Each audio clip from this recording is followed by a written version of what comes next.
Au menu cette semaine, un Connor Bedard étincelant propulse le Canada au championnat mondial junior. Jesper Wallstedt fait tourner bien les têtes pour la Suède.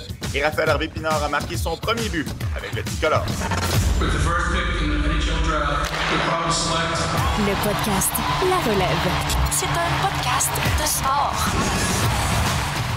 29 décembre 2021, officiellement le dernier podcast La Relève de l'année 2021. Anthony Desaulniers, Martin Thériault qui vous accueille encore une fois cette semaine. Marty, comment ça va? J'espère que ça va bien malgré les circonstances. Un bon temps des fêtes?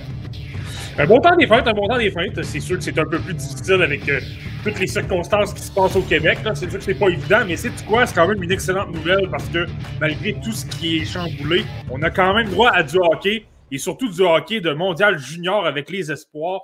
C'est encore très intéressant, même si, on s'entend, il y a quelques mauvaises nouvelles à gauche et à droite. Là. Il y en a encore eu une mauvaise il y a quelques minutes à peine. Ça vient de tomber. Là. Exact. Au moment où est-ce qu'on enregistre, présentement, midi, là, ça vient tout juste de sortir la Tchéquie qui déclare forfait contre la Finlande. Donc, il n'y aura pas de match à ce niveau-là. C'est toujours stand-by en ce moment. On ne le sait pas encore pour les États-Unis, eux qui ont dû déclarer forfait un peu plus tôt hier. Donc, c'est sûr que la COVID-19 s'invite de la partie, mais au moins, on a la chance de voir plusieurs espoirs à l'œuvre, des bonnes rencontres. Donc, on est quand même content malgré tout. Et au niveau de l'équipe américaine, tout indique qu'ils vont être capables de poursuivre le tournoi et de jouer ce soir contre la Suède.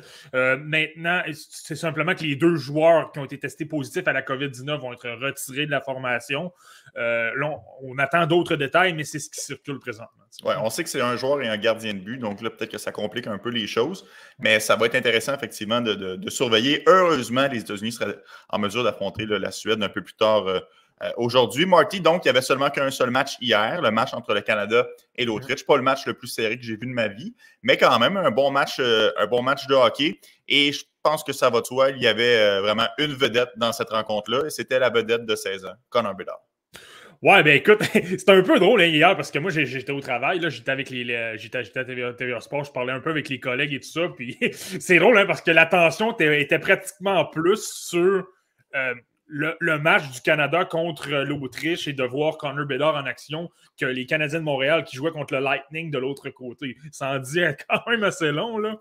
Ai-je besoin de mentionner que c'est une reprise de la finale de la Coupe Stanley d'il y a à peine 6 mois et qu'on était presque pas intéressé à cette rencontre-là? C'est quand même impressionnant. Ouais, je te dirais que les formations étaient assez différentes. On va y revenir, là, mais c'était assez différent. Autant du côté des Canadiens que du Lightning. Là. En défense, il y avait des trous chez le Lightning. Là, on y reviendra, mais en tout cas.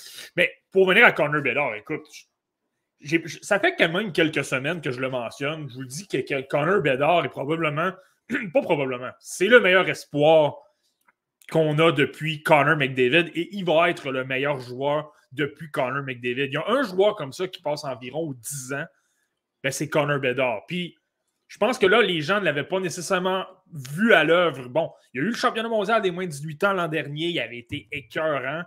Mais le mondial des moins de 18 ans est moins suivi que le mondial des moins de 20 ans. C'est pas la période des fêtes. C'est moins sexy, si tu veux. Là.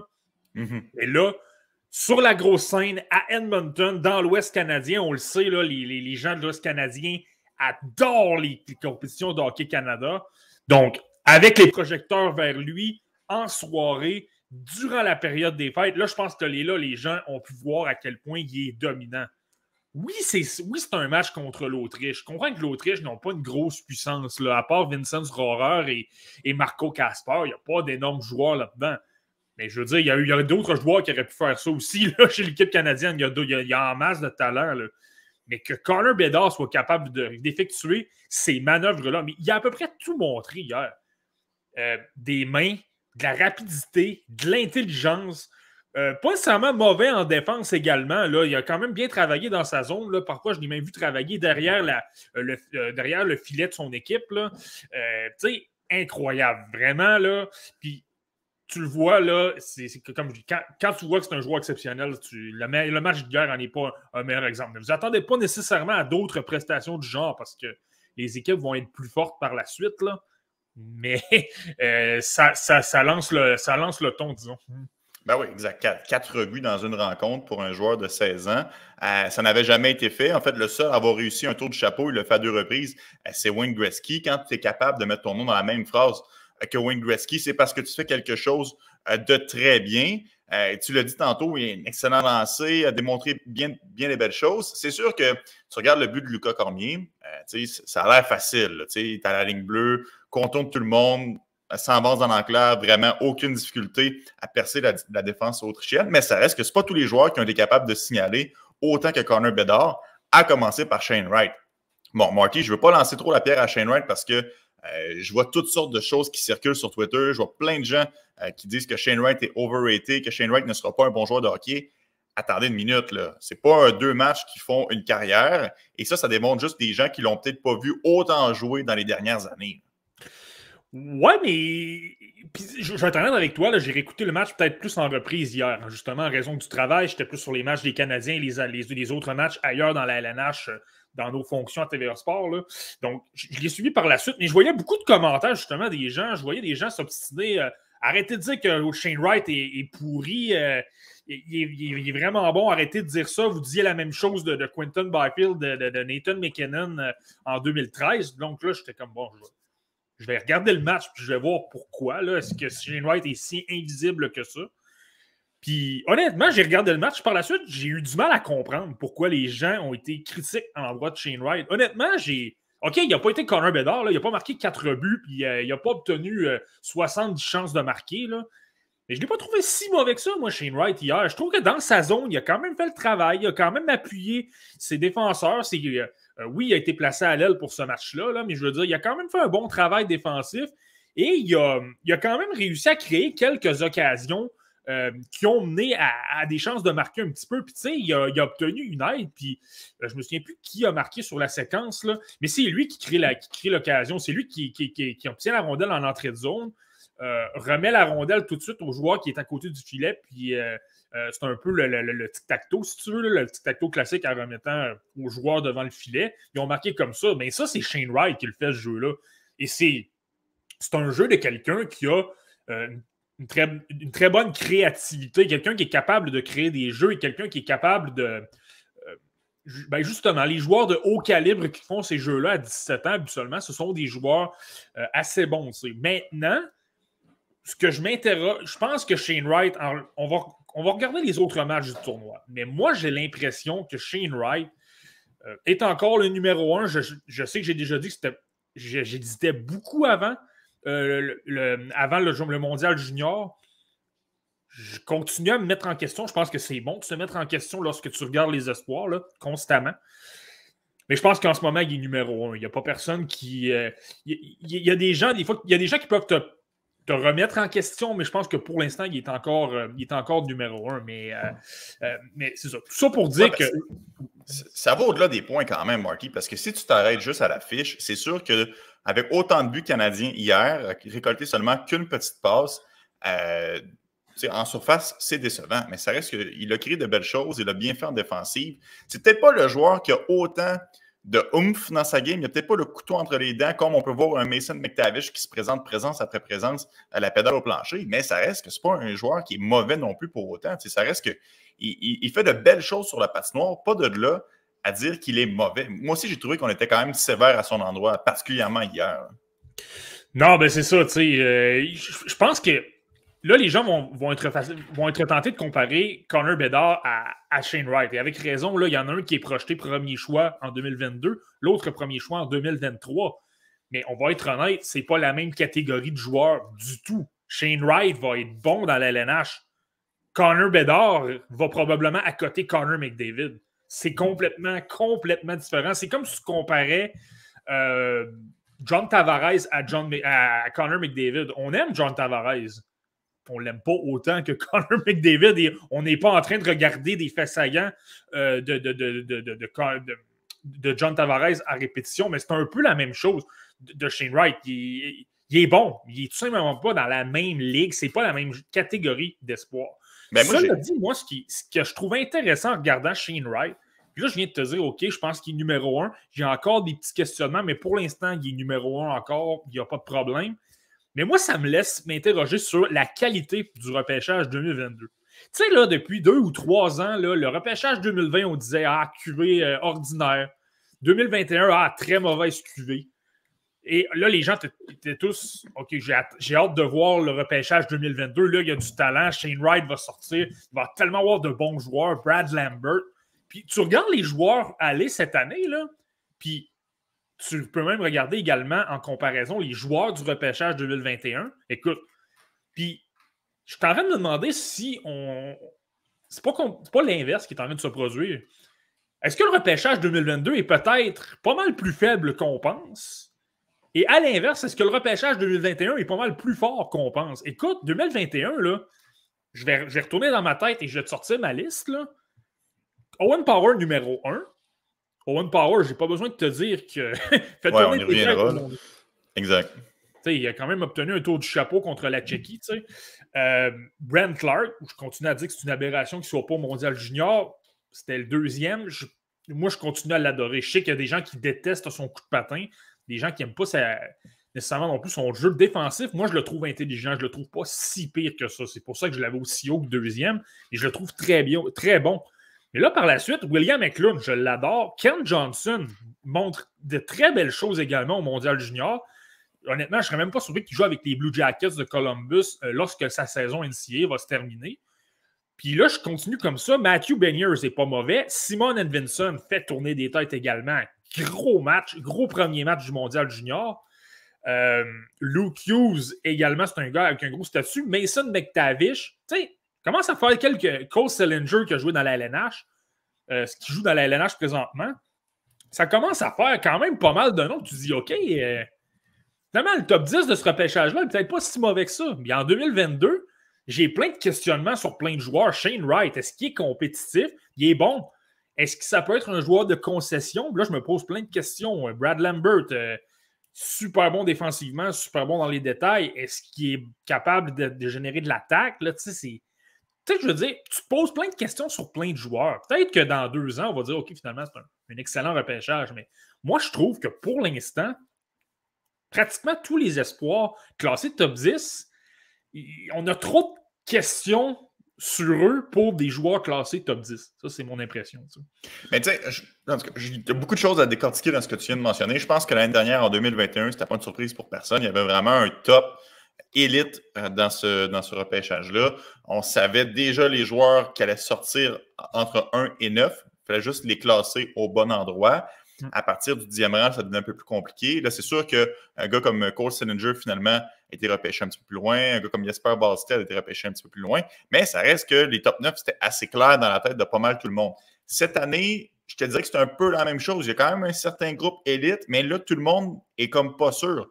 Est-ce qu'un gars peut sortir 2e, pourrait sortir 15e? C'est encore une fois possible. Tu vas me dire que l'année 2021 n'est pas encore terminée, donc il y a encore plein d'éléments de réponse qui vont nous être fournis tout au long de la saison, c'est sûr. Pas de là à dire que le repêchage 2022 sera mauvais pour autant, par contre. Je pense qu'il y a quand même des joueurs, Geeky, Savoie, qui vont être capables d'avoir une belle carrière dans la Ligue nationale, sans parler évidemment de Logan Cooley, qu'on parlera un petit peu plus tard dans ce podcast. De là à dire que c'est plus faible, je suis peut-être un peu moins en désaccord avec toi, Marky. Ouais, mais pas atroce. Je veux simplement dire, tu sais, c'est parce que ça fait 3 ans qu'on dit que c'est probablement le meilleur repêchage depuis plusieurs années. Puis là, moi, c'est là que je me dis, OK, finalement, il faudrait peut-être baisser nos attentes peut-être un peu. C'est pour ça qu'il faut toujours attendre de voir lorsque tu arrives vraiment à l'année même pour être capable de juger. Et même parfois, tu peux te tromper. Sauf erreur, j'étais jeune, là, mais il me semble que le repêchage 2003, là, aussitôt que ça a été fait, les gens disaient que c'était une cuvée faible. Puis finalement, on s'entend que c'était pas faible du tout. Là. Alors, mais je me suis dit c'était un peu mi-chaud, mi-froid, là, le repêchage 2003. Il me semble. J'étais jeune, là. Il me semble. De ce que je vois, puis en fait, ça fait déjà au-dessus d'1 an là, qu'on parle de podcast ensemble. C'était 2023, c'était la grosse année, probablement la grosse année depuis 2003. Puis au moment où on se parle, ça n'a toujours pas changé. Avec évidemment les Connor Bedard, les Matvei Michkov, les Adam Fantilli, les Dalibor Dvorsky de ce monde. Est-ce que ce sera encore une fois un repêchage ou est-ce que c'est très relevé au sommet puis par la suite c'est un peu plus difficile avec des points d'interrogation? Ben ça, on le verra l'année prochaine. Mais je pense que c'est comme ça dans pas mal tous les repêchages, surtout quand c'est fait de façon préliminaire, avec moins d'éléments, moins de données. Peut-être que là, on a encore certains points d'interrogation. Mais bon, revenons, Marty, au repêchage 2021, parce que je veux te parler du premier choix de ce repêchage, Owen Power. Il a non seulement marqué un tour de chapeau, mais il est devenu le premier défenseur canadien à réussir pareil exploit lors du tournoi de championnat mondial junior. C'est pas rien, là.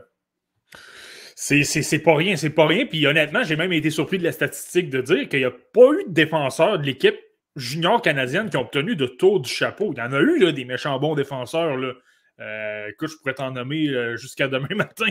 Oui. Puis il y en a. Puis ça me surprend que ce soit le premier. Mais en même temps, ça démontre à quel point. Tu sais, je t'en parlais la semaine dernière en prévision du tournoi. Là. Je te disais, écoute, c'est rare qu'un premier choix au total joue dans le mondial junior.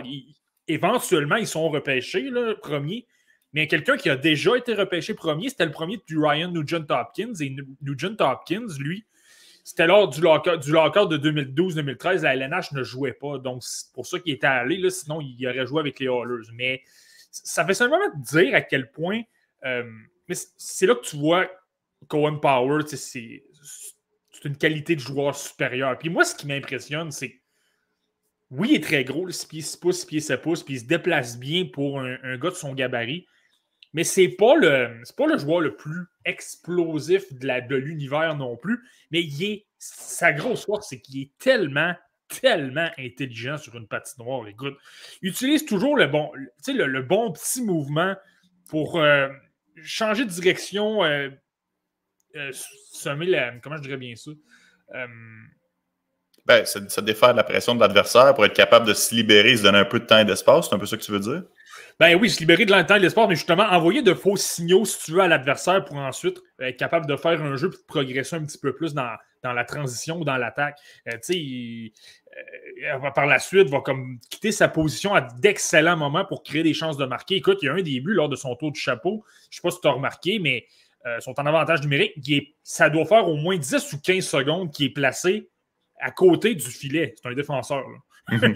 Il est placé... Puis ça a vraiment du sens. Ça a été très bien fait. Il y a eu une permutation avec son attaquant qui était rendu à la pointe. Puis il a tout simplement échappé à la couverture des joueurs tchèques. C'est là que tu vois, quand je te dis qu'il pense à un autre niveau, c'est là que tu le vois. Il fait des jeux là, qu'il n'y a pas beaucoup de joueurs qui vont penser à faire. Puis ça, dans la LNH, c'est toujours très payant. Tu parles de se déplacer le long être à côté du filet à l'embouchure. Oui, il le fait en avantage numérique, mais parfois, il le fait aussi à 5 contre 5. Il lit bien le jeu. Il est capable de voir que le jeu se développe d'une certaine façon, qu'il y a un côté un peu plus faible. J'en profite, je plonge et je vais de l'avant. C'est un joueur qui est très intelligent à la ligne bleue. Puis moi, honnêtement, j'adore tout ce qu'il a démontré depuis le début de ce tournoi-là.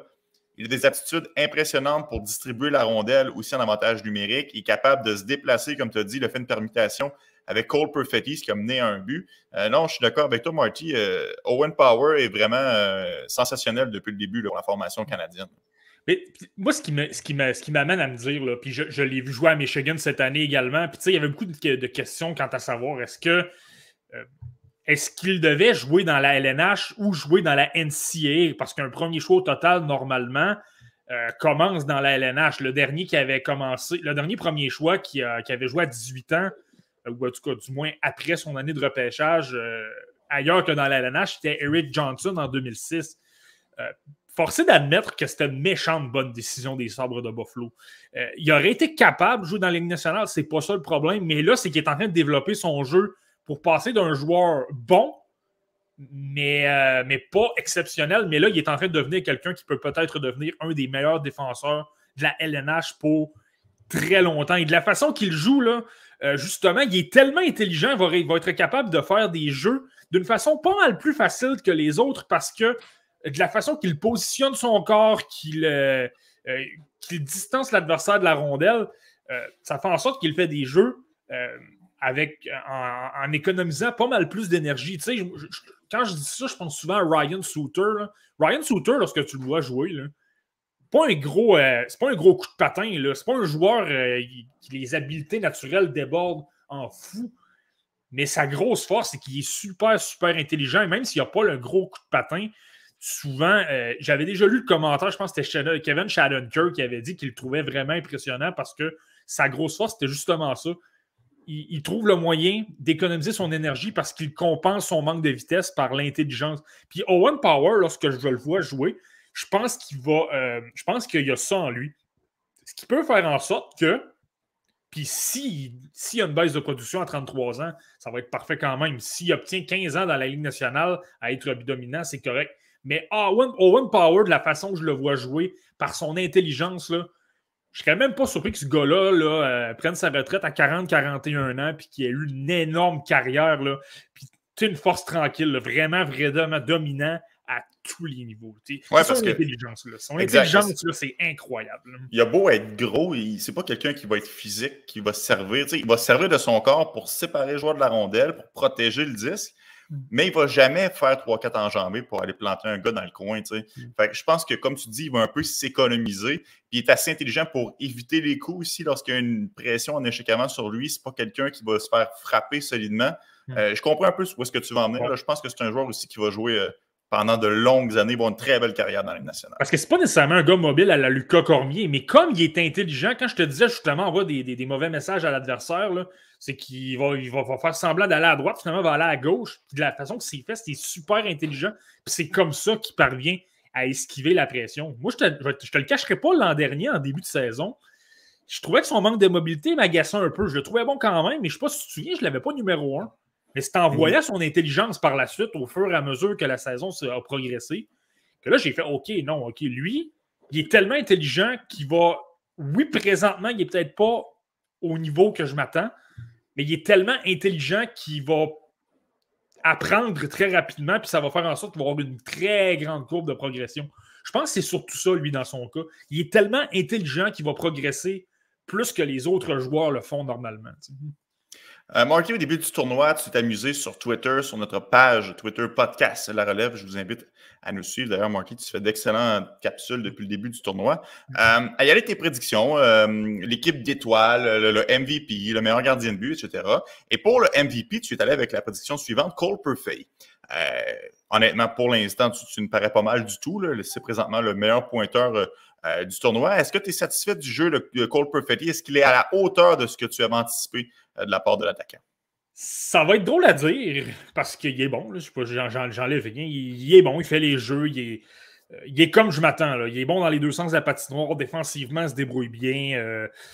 En attaque, autant il est capable de générer des chances de marquer parce qu'il y a un flair pour le filet, autant il est capable d'alimenter ses coéquipiers parce qu'il a une très bonne vision de jeu. Je ne sais pas si tu te souviens, je t'en ai souvent parlé des autres.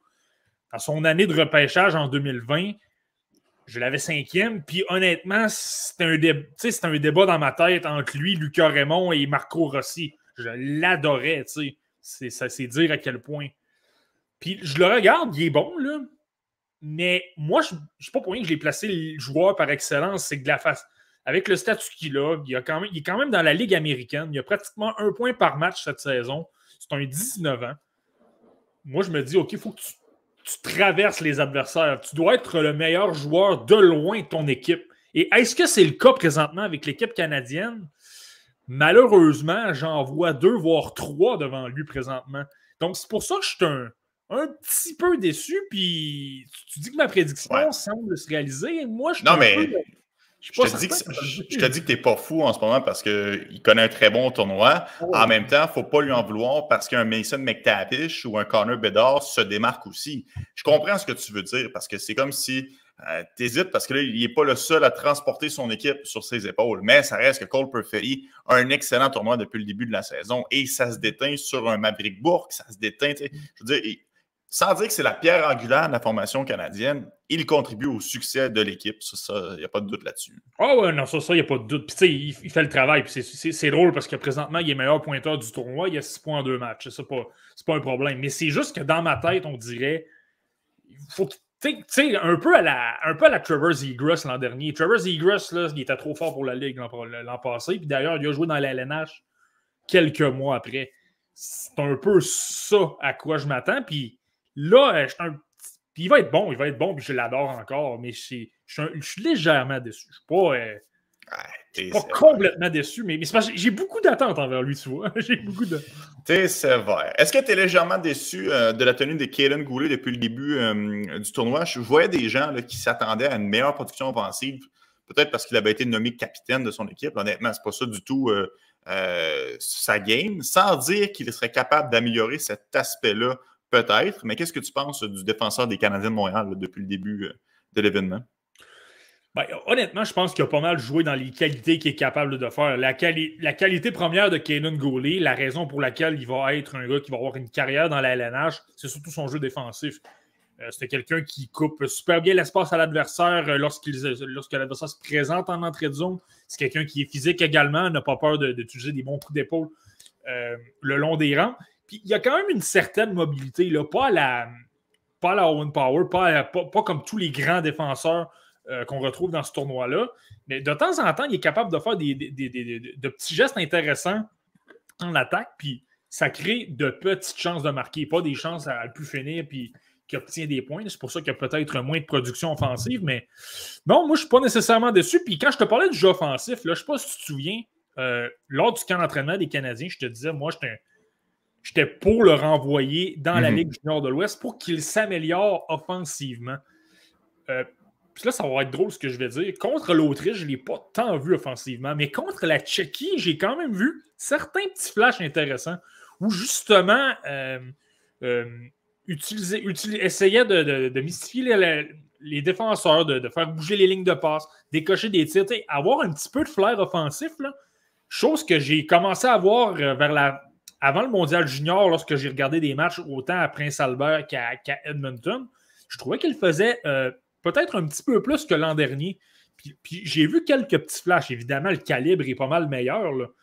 Mais je n'haïs pas ça, là, le fait qu'il est capable de s'exprimer légèrement plus offensivement. Pas à la Simon Edvinsson, mais légèrement plus. Non, honnêtement, moi, je pense que c'est ça, Kaiden Guhle, tout simplement. Bon joueur défensivement.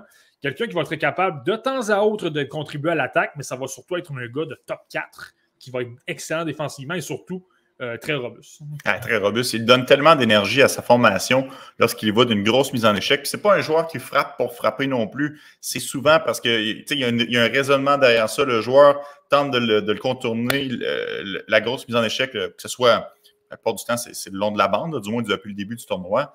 Moi, j'adore ça. Puis, parlant justement de jeu robuste, j'aimerais ça que tu me glisses un petit mot sur Jack Neighbours et Ridley Gregg, qui forment une belle paire, qui amènent une belle énergie à la formation canadienne. On n'en parle pas beaucoup, c'est des joueurs qui passent un peu plus sur le radar, mais ils font tout un travail là, pour la formation du Canada. Ouais, ben écoute, techniquement, c'est le troisième trio, là, mais on s'entend qu'avec le dernier match, Connor Bedard est pratiquement passé sur le devant, là, mais en tout cas, peu importe dans l'ordre que tu veux le mettre, là, le trio de Ridley Gregg, Jake Neighbours, et là, il était suspendu hier, mais Justin Sourdif, normalement, joue sur le troisième trio, là. On s'entend, c'est un trio qui est censé apporter de l'énergie et être bon défensivement. Puis ça tombe bien parce que les trois, peut-être trop dans le cas de Sourdif dans le premier match, mais les trois apportent de l'énergie, puis c'est bon à voir. T'sais. Dans le cas de Ridley Gregg, je m'en cacherai pas.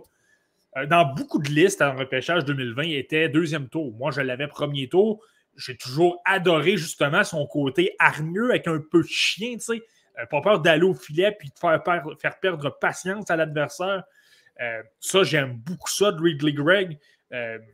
Sans apporter une tonne d'offensive, je pense qu'il joue exactement dans le rôle qu'on lui demande, c'est-à-dire d'apporter de l'énergie. Mais moi, je veux surtout te parler de Jake Neighbours.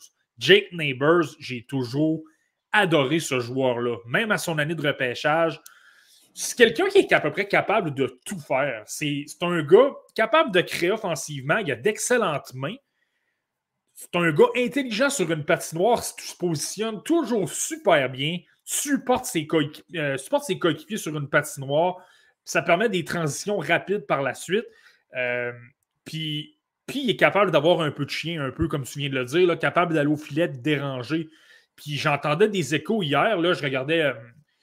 du coin de là, j'entendais les commentaires de Marc-André Dumont qui fait un bon travail à RDS, là, mais je l'entendais parler que Jake Neighbours, semble-t-il, a une excellente réputation de coéquipier aussi. Semble-t-il que c'est un gars qui est très rassembleur dans le vestiaire, quelqu'un qui rassemble autant les anglophones que les francophones, puis qui fait en sorte qu'il y a vraiment... qui soude l'équipe, si tu veux. Ça m'en dit extrêmement long. Puis c'est pas un hasard si c'est un espoir des Blues de Saint-Louis. Là. Les Blues adorent ces joueurs-là, des joueurs d'équipe, des joueurs de rôle, des joueurs qui sont des vrais leaders sur une patinoire et qui sont intelligents également.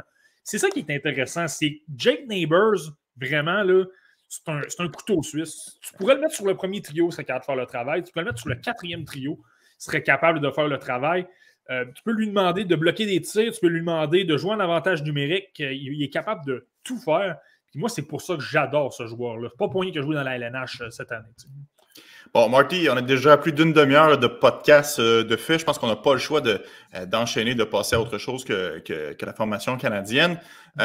Si on se tourne du côté des États-Unis, bon, je le disais d'entrée de jeu, c'est un peu incertain. Au moment où on se parle, il est 12h35, c'est toujours pas confirmé. Tout porte à croire qu'il devrait affronter la Suède aujourd'hui. Je vous le rappelle, les Tchèques ont déclaré forfait au moins de la Finlande en raison de la COVID-19. Mais tout de même, les États-Unis ont joué une partie depuis le début du tournoi. Je veux que tu me parles de Logan Cooley. Il a été brillant, autant dans le match préparatoire que dans la rencontre là, qui comptait là, dans le tournoi préliminaire. Moi, j'adore Logan Cooley. Je le répète, moi, c'est un joueur que je vais sortir extrêmement haut au prochain repêchage. Il a fait de très bons jeux. Est-ce que toi aussi, il a gagné des points dans ton calepin à toi? Il n'a pas gagné des points parce que je l'avais déjà très haut, tu vois. Et il a fait exactement ce à quoi je m'attendais. Je m'attendais à un gros tournoi de Logan Cooley. Je m'attendais à ce qu'il soit bon. Parce que je ne sais pas si tu te souviens, je t'avais dit, je l'avais vu jouer dans une compétition des moins de 20 ans cet été. Je l'avais trouvé excellent. On dirait qu'il était pratiquement meilleur contre des joueurs plus âgés. Puis c'est pas mal ça qu'on a vu là, lors des deux derniers matchs. Le match préparatoire contre la Finlande et le match contre la Slovaquie. Lui aussi, il n'y a pas de faiblesse. Puis il est tellement engagé. Toujours la pression, toujours en train de supporter ses coéquipiers pour soutirer la rondelle. Puis ses décisions arrivent rapidement. Il récupère les rondelles, puis il crée tout de suite un jeu super incroyable, un super jeu offensif. Tu entends Logan Cooley, là, il a un excellent tir, mais il a surtout un très bon. Il a un bon cerveau, il a un méchant bon hockey IQ. Puis ça, là, je ne sais pas si tu es d'accord avec moi. Des autres, toi, tu l'avais peut-être moins vu. Comment tu as vu son sens du jeu? Là? Je suis pas mal certain que tu as trouvé que c'était... Ben oui, mais ça saute aux yeux, honnêtement. À chaque fois qu'il embarque sur la patinoire, tente de créer quelque chose. Puis je te dirais que même, au-delà de son sens du jeu, il ne semble aucunement intimidé. C'est quand même le seul joueur de sa formation qui est éligible au prochain repêchage. Formation des États-Unis, c'est pas les Slovaques. Là, je veux dire, il a quand même beaucoup de talent, mais il n'est aucunement intimidé par le fait qu'il côtoie des Matthew Beniers ou qu'il côtoie des Jake Sanderson. Il est là pour vraiment tirer son épingle du jeu. Puis, comme tu le dis, moi, j'adore Logan Cooley, puis ce qu'il fait très bien depuis le début du tournoi, ça c'est clair. Et tu parles d'intensité qui aime s'impliquer. C'est intéressant ce que tu dis parce que ces deux compagnons de trio, c'est Matthew Knies et Carter Mazur, là, des gros bonhommes qui aiment jouer dans le trafic, qui sont super lourds physiquement. On s'entend couler avec des coéquipiers comme ça, pourrait très bien se dire, écoute, je vais rester en retrait, je vais simplement attendre que la rondelle soit un petit peu libre, je vais la récupérer puis je vais la remettre par la suite. Je vais être plus patient. Tu sais, Cole Caulfield, il a tendance à... C'est correct, là. C'est une façon de fonctionner. Si tu es moins à l'aise avec le jeu physique, ça fonctionne quand même parce qu'au moins, tu n'es pas trop loin de l'action et tu peux te préparer en récupération de rondelles pour amorcer une bonne transition. Mais là, Cooley, lui, donc, il pourrait s'attendre, il pourrait laisser faire les deux autres compagnons de trio puis faire le reste du travail. Mais non, il s'implique lui également. Il est également très impliqué dans le trafic. Puis en plus, là, avec ses qualités de joueur exceptionnelles, bien souvent, là, il rajoute une passe exceptionnelle, une remise de rondelle vraiment excellente par la suite, mais c'est de montrer à quel point il est super impliqué. Tu sais, non seulement il n'a pas peur, mais je pense qu'il aime ça même. C'est intéressant, là, tu sais. Ah, exact. Puis tu en parlais, il forme tout un duo avec Matthew Knies, qui a marqué un très beau but, qui lui aussi saute aux yeux. Honnêtement, c'est peut-être pas le joueur que je m'attendais à ce qu'il soit le plus... qui ressortent le plus de la formation américaine, mais je trouve que c'est un des attaquants les plus réguliers, les plus constants pour eux. Il le fait très bien. Là. Et tu parles de ce but-là, -là, puis c'est intéressant. On parle de Cooley qui est super intelligent pour prendre des décisions rapides. Là, ce but-là, c'est le meilleur exemple. Reçoit une passe de la ligne bleue de Jack Peart qui a eu un bon match, là, honnêtement, contre les Slovaques. Je l'ai adoré, mais Jack Peart remet tout de suite à Logan Cooley, puis je serais surpris de prendre un chronomètre, là, puis de vérifier combien de temps il y a eu la rondelle. Il a peut-être eu la rondelle maximum 2 secondes. Il a remis tout de suite à Nice. Nice a décoché un lancer sur réception. C'est là que tu vois à quel point Logan Cooley, c'est un joueur exceptionnel au sens offensif. Mais pour revenir à Nice, là, je suis d'accord avec toi. C'est pas la surprise. Je m'attendais à ce qu'il soit bon. Là, mais c'est là que tu vois à quel point son style de jeu est important pour une compétition comme le mondial junior. Il est plus gros que tout le monde, il est plus physique que tout le monde, il a d'excellentes mains, il a un pas pire sens offensif. Donc là, par la suite, avec des joueurs un peu plus petits, un peu moins rapides, je pense que dans la LNH, il n'est pas lent, mais je pense que dans la LNH, ça va moins ressortir. Mais là, au mondial junior, dans un calibre de jeu, ça va peut-être un peu moins vite et les joueurs sont un peu plus petits. Ben, il a l'air d'un monstre. Et ça fait en sorte qu'il y a les succès qu'on connaît et qu'il connaît présentement. T'sais. Est-ce que tu veux nous parler un petit peu, Marty, de Jake Sanderson? Moi, je trouve que c'est un des défenseurs qui ressort quand même beaucoup de cette formation américaine sans être le Simon Edmondson. C'est quand même un joueur qui est capable de stand out là, dans cette formation-là. Mais je pense que tu l'as bien. Tu viens de très bien le résumer en à peu près 5 ou 6 secondes. Il joue super bien. Jake Sanderson, présentement, est Jake Sanderson. Il n'y a pas de problème au niveau défensif. Il est parfait, toujours bien positionné. L'espace avec l'attaquant adverse, il est excellent pour se placer à ce niveau-là. C'est pratiquement... Si tu es l'équipe adverse, tu es mieux de te préparer à aller de l'autre côté parce que Jake Sanderson va stopper tes attaques. C'est toujours ça. Il est gros, il est bon dans les coins, récupère facilement des rondelles, fait d'excellentes relances, capable de transporter la rondelle. Ça, il n'y a pas de problème. Là, maintenant, c'est que c'est quand même un 5e choix au total en 2020. Puis tu viens de le mentionner, on a parlé d'Owen Power, on a parlé de Simon Edvinsson, on peut même parler de Topi Niemela en Finlande, qui est excellent, qui est un défenseur d'élite, là. Sur le plan offensif, parce que lorsque tu parles d'un défenseur d'élite, c'est que tu dois contribuer offensivement, tu dois avoir un flair offensif. Est-ce que Jake Sanderson le fait autant que que les défenseurs que je viens de nommer?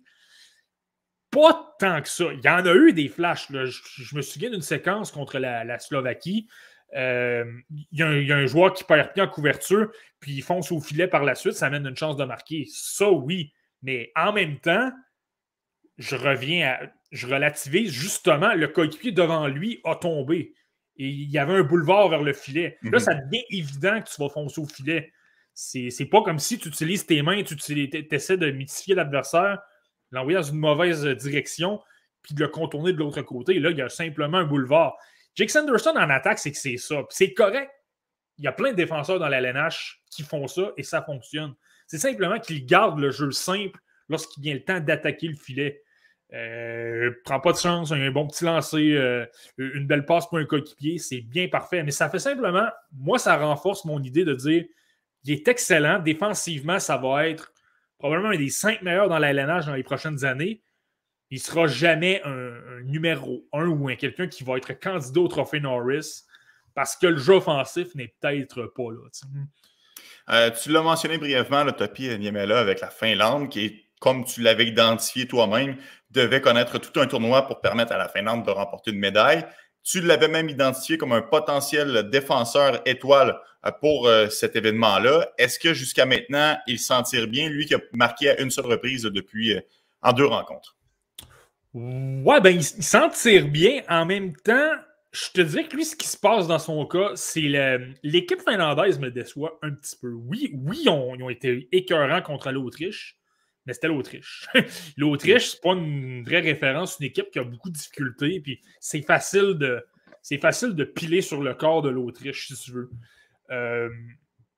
Mais le match précédent, ça m'a pas mal moins impressionné. Le premier match contre l'Allemagne, le match de la Finlande, m'a pas mal moins impressionné. Je pense qu'en tant qu'équipe, ils ne sont pas très dominants, ils ne sont pas très dynamiques en attaque, même s'ils ont des éléments pour le faire. Là. Puis ça fait en sorte qu'un gars comme Niemela, je pense que ça va peut-être... Tu sais, je l'avais mis dans mon équipe du tournoi à la défense. Là. Puis là, je suis pas mal moins certain de mon coup parce que je pense que le fait que l'équipe est peut-être moins dominante va faire en sorte qu'il va avoir moins de points au tableau puis qui, au final, va peut-être se faire dormir le pion par un Edvinsson, par exemple. Mais ça enlève rien qu'il fait un bon travail quand même. En avantage numérique, il est super bon, il distribue bien la rondelle. C'est une force tranquille. Tu le vois, là, c'est clairement de loin le meilleur défenseur de la Finlande. Il est utilisé à toutes les sauces. Là, on parle souvent de Joachim Kemmel avec son lancer incroyable en avantage numérique. Un des meilleurs pointeurs de la Liga finlandaise, principalement parce qu'en avantage numérique, il y a un gros lancer. Là. Ben, c'est Topi Niemela qui place eux autres à la pointe sur la première vague. Kemmel est sur la deuxième vague. Donc, ça en dit long. Puis, c'est normal. Le joueur de 19 ans est écœurant. C'est un des meilleurs pointeurs de la Liga et c'est un défenseur. Donc, c'est normal de placer Niemela là, mais c'est pour vous dire à quel point il y a une importance très capitale pour les succès de la Finlande. Bon, Marky, tu viens de le mentionner, le sujet un peu épineux là, de Joachim Kemell. Je dis ça parce que ça me fait toujours rire. Les gens ne regardent pas les matchs depuis le début de la saison, on se base juste sur les statistiques.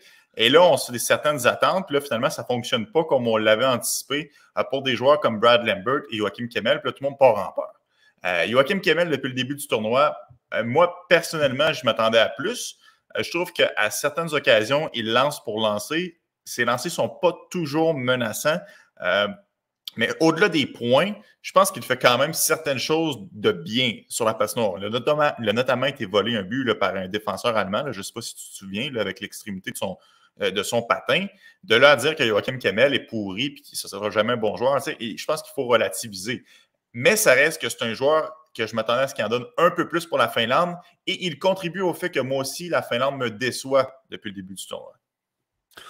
Ouais, ben oui. Mais en fait, dans le cas de Joachim Kemell, tu sais, je m'en cacherai pas, là. Et je vais pas être un fou ici puis vous dire que j'ai adoré que Joachim Kemell puis que. Tu sais, je m'en cacherai pas, je l'adore, là, je l'ai très. Qui va probablement descendre. Là. Je l'adore, je l'avais haut dans mes listes avant le tournoi, là. Je suis pas fou, là. Il me déçoit moi aussi, là. Mais il y a deux choses, par contre, dans le cas de Joachim Kemell où je me pose beaucoup de questions. Premièrement, je me demande s'il ne traînerait pas encore sa blessure du mois d'octobre ou novembre. Parce que je le regarde jouer. J'ai regardé les matchs en Liga avant sa blessure. J'ai regardé après sa blessure et je l'ai vu au Mondial Junior. Il est pas mal moins intense. Il est pas mal moins... Puis il est encore capable d'aller dans le trafic. Là. Il est encore capable de vouloir aller se salir le nez, même s'il perd beaucoup de batailles là, au Mondial Junior, là. Mais tu vois, en Liga, lorsque ça allait bien et qu'il avait la confiance dans le tapis, là, c'est quelqu'un qui n'avait pas peur, qui initiait les contacts, qui récupérait beaucoup de rondelles. Pas nécessairement parce que c'est le plus intelligent, mais parce qu'il était super, super engagé. Moi, c'est pour ça que je l'adore. C'est que c'est des joueurs offensifs comme ça, tu peux dire, OK, il ne va pas trop s'impliquer physiquement, mais non, lui, c'est le contraire. Il s'implique en plus. Mais là, je me demande, tu sais, je ne sais pas si c'est à l'épaule, est-ce que c'est... en tout cas, mais je ne sais pas si tu te souviens, la blessure qu'il a eue, c'est après un gros contact au centre de la patinoire. Clairement, c'est au haut du corps. Là, c'est soit l'épaule ou soit il y a eu une commotion cérébrale, mais par la suite, on dirait que là, justement, au niveau du patin, pas mal moins de mordant, pas mal moins de confiance. Il va dans les coins, mais pas avec la même hargne qu'il allait avant sa blessure. Moi, c'est ça que je m'interroge. Est-ce qu'il est à 100%? Je le sais pas tout à fait. T'sais. Même son lancer, j'entends beaucoup de critiques. Ouais, il n'est pas capable de cadrer son lancer. C'est toujours comme ça. Moi, je vais être honnête avec toi. Avant sa blessure, je trouvais qu'il cadrait pas mal plus son lancer. Puis là, en Liga, lors des 6 matchs qu'il a disputés et qu'il n'y a pas eu de points, là, je suis d'accord avec le reste des gens. Là les tirs étaient constamment dans la baie vitrée. Puis là, on le voit encore. Là. Donc, je me demande, est-ce que, tu sais, si tu as une blessure à l'épaule et que tu es gêné, écoute, la différence entre toucher le filet et de la rater, là, surtout pour quelqu'un qui vise les extrémités, c'est mince, c'est très mince. C'est une simple douleur dans l'épaule ou quelque chose comme ça peut faire en sorte que ça a une énorme différence. Est-ce que c'est la raison pour laquelle il en arrache? Je ne le sais pas, c'est une hypothèse. Mais je soulève simplement le point. Ça reste qu'il démontre certains gestes de frustration sur la patinoire. Tu sais, tu le vois souvent en avantage numérique, demande la rondelle. Son langage corporel démontre que ça ne fonctionne pas comme il veut, puis il aimerait s'en donner plus, mais ça ne fonctionne pas. Ça m'amène à me questionner un peu sur le caractère du joueur quand ça compte. Peut-être que c'est un joueur qui a peut-être un petit peu plus de difficulté à performer. Moi, c'est le contraire des autres. Pour l'avoir vu jouer souvent en Finlande, c'est le contraire. Il carbure quand ça compte. Lors du match contre les Américains, là, honnêtement, il a été mauvais tout le match. Mais le moment où il a sorti, c'était en fin de match. Il est arrivé sur la glace, gros lancer sur réception. Ça a permis, rappelle-toi, là, les Américains menaient 3-1. Les Finlandais ont tout de suite réduit l'écart à 3-2. Gros lancer de Joachim Kemell qui a touché le filet. La rondelle s'est perdue un peu devant le gardien de but, puis on a marqué. Puis par la suite, en prolongation, pas seulement avec son lancer sur réception, là, mais même en relance, il a effectué de très belles passes, très créatives, puis ça a permis de créer. Moi, c'est le contraire. Joachim Kemell, J'ai toujours trouvé que c'était quelqu'un qui carburait dans les gros moments. Ça, c'est pas un problème pour moi. Puis c'est pas un match contre l'Allemagne et contre l'Autriche qui va me faire dire que ce gars-là carbure pas dans les gros moments. Au contraire, c'est justement là que si t'es quelqu'un qui carbure au gros moment, tu vas peut-être t'endormir parce que tu dis « Ah, écoute, contre l'Allemagne, on s'en fout, on va gagner quand même. » Mais pour revenir à Kemmel, je t'ai dit, je me demande s'il y a une blessure en contrepartie, par contre. Ce qui m'a beaucoup déçu, et ça, selon moi, une blessure n'excuse pas ça. Puis tu le sais à quel point j'attache beaucoup d'importance à ça. C'est son sens du hockey. Ça, je commence à me questionner, par contre. Est-ce que ce gars-là comprend le match? Il comprend le match. Est-ce qu'il comprend le match comme quelqu'un qui peut devenir une vedette dans la LNH? Là, je commence à me poser des questions. Il prend beaucoup de décisions un peu douteuses. Ce fameux geste-là, je déteste ça, voir ça. Là, je comprends qu'il y a beaucoup de joueurs qui le font, mais un joueur qui longe la rampe va se rendre jusqu'à la pointe à gauche puis décoche un lancer. Premièrement, tu es super inoffensif. Tout le monde te voit venir. Tu as un gars sur le dos. Il y a probablement un attaquant qui est en train de couvrir la pointe qui va être placé à bloquer ton lancer. Tant qu'à ça, fais circuler la rondelle par la rampe. J'aime vraiment pas ce jeu-là et ça, je le vois faire ça. Ses entrées de zone ne sont pas tout à fait efficaces également, beaucoup de difficultés. Puis ça, c'est pas un problème non plus. Là. À la limite, c'est pas lui qui va transporter la rondelle dans la LNH. Ce sera tout simplement ça. Mais tout ça pour dire que son sens du jeu, ça m'a peut-être un peu dérangé. C'est pour ça que je te dis probablement qu'il va diminuer là, parce que j'ai des grosses interrogations sur son sens du jeu. Je l'aime encore beaucoup. Mais là c'est qu'on parle du top 5 d'un repêchage. Pour être top 5 d'un repêchage, c'est que là, tu dois être élite à pas mal de places et avoir pas mal moins de doutes que les autres. Je t'ai parlé de Logan Cooley, on a Mathieu Savoie, on a Brad Lambert. Est-ce que tous ces gars-là cachent peut-être un peu plus de casse que lui? On va voir le reste du tournoi, là, mais il y a fort à parier que dans le cas de certains joueurs, oui, malheureusement. Bon, parlons-en de Brad Lambert parce que c'est un peu le yin et le yang avec Joachim Kemmel.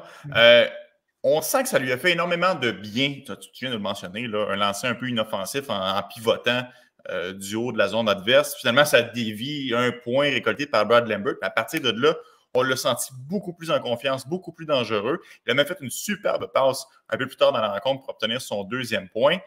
Il est créatif, il est menaçant. On voit vraiment le Brad Lambert qu'on voulait voir. Moi, je pense que ça fait taire bien des gens à son endroit, là, ses performances depuis le début. Ouais, ben là, c'est fascinant, Brad Lambert, parce que depuis à peu près un mois, tout le monde dit que c'est le prochain atout-ratou. Puis là, OK, il va te repêcher deuxième tour, puis ce ne sera pas un joueur très dominant. Puis, tu sais, seulement bon défensivement, puis apporte rien en attaque. T'sais, ça me fait rire. Puis là, il obtient 2 matchs excellents contre l'Autriche et l'Allemagne. Je le répète, c'est deux équipes qui en arrachent, qui ne sont pas des puissantes, justement. Puis là, tout le monde s'enflamme, puis là, se dit ah, écoute, c'est un futur joueur de premier trio, il va obtenir 100 points dans la LNH. Je pense qu'il faut se calmer un peu. Il n'est pas atroce, non, il n'est pas atroce. Puis on va se garder une réserve avant de dire que c'est un futur super vedette. Je vais attendre de voir qu'est-ce qui va se passer surtout contre la Tchéquie. Ça, ce match-là, c'est intéressant. C'est une équipe moins forte que la Finlande, mais de calibre, justement. En fait, ce match-là est annulé. Oui, il est annulé à cause de la COVID. C'est vrai, je viens de me souvenir. Là. Mais en tout cas, finalement, étape suivante, ce sera contre le Canada. Ça va être intéressant à suivre. Là, on le sait, l'équipe canadienne, plein de gars qui ont joué dans la LNH, plein de gars qui ont joué dans la Ligue américaine. Ça va être intéressant de voir. S'il sort un gros match, là, ça va être définitif. Mais en même temps, c'est intéressant à voir. Je ne sais pas si tu te souviens, je te disais, au mois de novembre, lors des compétitions qu'il avait disputées avec l'équipe finlandaise des moins de 20 ans, j'avais dit, Brad Lambert, je le trouvais qu'il avait pas mal plus d'attaques, il était capable d'alimenter ses coéquipiers, puis je n'avais pas détesté. Je m'attendais un peu à ce que ce soit ça au Mondial Junior. Puis c'est pas mal ça qu'on voit. Il a un excellent lancer, mais il l'a utilisé pas mal plus. Mais c'est surtout son sens du jeu, sa capacité à repérer ses coéquipiers. Ça, on le voit pas mal plus. Je suis en train de me demander si dans la LNH, même s'il y a tout un lancer, ça va peut-être pas plus devenir justement un gars qui va alimenter ses coéquipiers bon dans les deux sens de la patinoire, mais en plus capable de faire les petits détails puis remettre à quelqu'un qui est peut-être plus talentueux au niveau... pas plus talentueux, mais qui a davantage de volonté de vouloir marquer, un marqueur à côté de lui. Donc, mais c'est très encourageant là, de voir qu'il est capable de produire, même si c'est contre l'Autriche et contre l'Allemagne, c'est déjà un bon début. Mon opinion définitive va être posée lorsqu'il va avoir joué contre le Canada et contre d'autres équipes. Là. Mais non, c'est super encourageant. C'est vraiment bien à voir. Ça, je me questionnais s'il allait descendre dans mes listes, mais là, de voir qu'il est capable d'amener un peu d'attaque dans un calibre inférieur, c'est ça qu'on voulait suivre. La Liga finlandaise, il y a quand même beaucoup de bons d'hommes qui ont déjà joué dans la LNH. C'est pas une ligue nécessairement facile. Là, au niveau des moins de 20 ans, même si beaucoup de joueurs là-dedans vont avoir de meilleures carrières que les gars en Liga finlandaise, ben, pour l'instant, ils sont moins expérimentés, sont moins rapides et dans certains cas, sont moins gros. Donc, ça peut faire en sorte que tu te démarques un peu moins. C'est encourageant dans le cas de Brad Lambert. Moi, j'aime ça parce qu'il y a une belle courbe de progression où il avait été vraiment invisible dans le match préparatoire. Il a été bon contre l'Allemagne et il a été excellent contre l'Autriche. Donc, on sent que tranquillement, la confiance revient, il trouve ses repères. Ça va être intéressant à voir lorsqu'il affrontera une meilleure formation. Marty, on a déjà plus de 50 minutes de fait. On va accélérer un tout petit peu le pace, mais je serais quand même content de t'entendre dire un petit mot sur Ville Koivunen qui est un peu dans l'ombre. On n'en parle pas beaucoup. Quand même un choix de deuxième tour l'année dernière, mais il connaît tout un tournoi lui aussi. Là. Ouais, ben écoute, c'est le bon vieux classique. Hein. Je te dirais, Ville Koivunen, là, il est sur le trio de Brad Lambert et de Samuel Elenius. Puis je regardais les tweets, là. Tout le monde parlait de Brad Lambert. Tout le monde parlait de Samuel Elenius. Ah, ils sont incroyables, ils sont tellement bons. Ah, j'ai tellement hâte de les voir dans la LNH. Regardez comment ils sont productifs. C'est drôle parce qu'à côté, tu avais un Ville Koivunen qui, selon moi, disputait tout un match. C'était vraiment excellent. Mais on dirait que c'est son histoire, lui, depuis 1 an et demi, 2 ans. Il est super, super sous-estimé. Parce que probablement, il est plus petit. Peut-être pas le coup de patin des autres, mais pourtant, c'est tout un talent. C'est quelqu'un qui est tellement intelligent avec une rondelle. Tu sais, quand je te parle de sens du hockey, lui, c'est ça. Là. Il prend toujours la bonne décision qui doit être prise pour aider son équipe à progresser, que ce soit en défense ou en attaque. Là. Tellement, tellement intelligent. Moi, j'ai toujours adoré ce joueur-là. Il a un sens offensif. Même si tu ne le vois pas beaucoup dans un match, lorsque tu le vois, là, il se passe des choses. Il va alimenter ses coéquipiers. Tu sais, le fameux but qu'il a marqué, je ne sais pas si tu as eu la chance de le voir, là, mais contre l'Autriche, il a marqué un but spectaculaire. Là. La rondelle touche un joueur adverse, puis il trouve le moyen de récupérer. Tu sais, ça va quand même vite. Là, les lancers il trouve le moyen de ramener ça, puis de mettre ça devant le filet. Ça, c'est du talent. Là. C'est pas n'importe qui est capable de faire ces jeux-là. Moi, en tout cas, Ville Koivunen, je m'en cache pas. Dans ma liste du repêchage 2021, je l'avais très haut. Je l'avais 25e. Et finalement, il a été repêché au 2e tour par les Hurricanes de la Caroline. J'ai toujours dit que ça pourrait être un vol. Ben, en voyant ce qu'il fait présentement, j'ai tendance à penser que j'avais raison. On verra, là, mais j'ai tendance à penser que ça regarde bien. Marty, tu parles de talent. On a parlé beaucoup de Connor Bedard. Bon, il faut absolument parler de Matvei Michkov, qui lui aussi, évidemment, tout le monde le sait, mais il n'a été âgé que de 16 ans. Il a marqué 2 buts. Je te dis contre la Suède. Je te dirais pas que c'était des must-see goals. C'était peut-être des buts un peu plus poubelles. Je n'ai pas vraiment de meilleure traduction que ça qui me vient en tête. Là. Mais ça reste qu'il est extrêmement impliqué. À chaque fois qu'il saute sur la patinoire, il fait de bonnes choses. Il est menaçant. On le sent. On voit la différence. À toutes les fois qu'il est sur la patinoire, on sent que les Russes ne jouent pas de la même façon. J'adore la prestation de Matvei Michkov. Puis ça ne me rentre pas dans la tête de me dire que ce gars-là va être aussi au championnat mondial des moins de 18 ans dans quelques semaines. Je te confirme qu'il ne sera pas au championnat mondial des moins de 18 ans. L'équipe russe ne va pas l'envoyer là. Même, je te dirais, là, à voir sa courbe de progression, je pense qu'il pourrait aller au championnat mondial. Tout simplement. Mondial. Avec les surpris, OK. Je m'attendais à ce qu'il aurait participé au tournoi comme l'année dernière, mais OK. Mais c'est parce qu'il est trop dominant. Écoute, il est déjà en train de dominer au niveau des moins de 20 ans. Il joue premier trio en Russie. Et je te dirais même, il a joué dans la Coupe Karjala. La Coupe Karjala, c'est un tournoi, justement, d'hommes. Il a joué contre, tu sais, je ne sais pas si tu te souviens, il a marqué un fameux Michigan contre la Suède. Il y avait beaucoup d'anciens de la LNH dans cette compétition-là. Tu avais Carl Klingberg, tu avais Anton Lander de l'autre côté, Christian Folin, Christian Djous. Tu sais, pas des défenseurs élites, là, c'est pas pour rien qu'ils ne sont plus dans la LNH, mais ça démontre que. Puis il était dominant, il a réussi à leur marquer un Michigan d'en face. Tu sais. Donc, c'est pour ça que moi je me dis peut-être, lui c'est peut-être l'avantage du championnat mondial parce que ça n'aurait pas de sens de l'envoyer au moins de 18 ans. Là, il est trop Mais fort. ça reste qu'il est éligible à ce tournoi-là si tu préfères cette formulation-là. C'est impressionnant. Non, il est admissible. Puis non, c'est sûr que c'est impressionnant. Puis encore là, lui, dans son cas, je ne suis pas surpris du tout. Je ne sais pas si tu te souviens, je l'ai placé dans mon équipe d'étoiles du tournoi. Même si c'est un gars de 16-17 ans, j'ai dit. Moi, je me suis dit, écoute, il va tellement produire contre les équipes. Puis là, on verra. Mais tu sais, je me dis, il va trouver le moyen de. Même si ce ne sera pas le gars qui va se démarquer contre les. Lorsqu'il va démarquer dans les rondes éliminatoires contre le Canada, contre la Finlande, contre les États-Unis, je ne sais pas contre quelle équipe. Là. Mais là, il va peut-être avoir un peu plus de difficulté parce que son âge va paraître, mais il va amasser des points beaucoup. Il va montrer qu'il est super spectaculaire, il va retenir l'attention. Puis c'est drôle, hein, parce que je voyais des commentaires avant le match du Canada contre l'Autriche. Là, il y a plein de gens qui me disaient écoute, moi, c'est Michkov devant Bédard. Là, bien plus spectaculaire, beaucoup plus spectaculaire offensivement. Puis les gens étaient renversés de voir ça. Moi, je pense que Bédard est meilleur, là. Mais c'est pour vous dire à quel point Michkov il a vraiment retenu l'attention par son jeu offensif. Tellement créatif, les feintes. Là, il a un excellent lancer également. Quand je disais là, la semaine dernière, il a les mains de Pavel Datsyuk, mais il a le sens offensif d'un Kucherov. Là. Je pense que les gens le voient présentement. Là. C'est quand même pas rien. T'sais. Non, exact. Puis là, il aura une belle carrière. C'est sûr que son contrat, on en a déjà parlé à plusieurs reprises, il va peut-être faire peur à des équipes, mais ça me semble être un sure shot là, pour le repêchage de 2023. Marty, je veux qu'on parle de Yaroslav Askarov, qui est quand même un gros talker.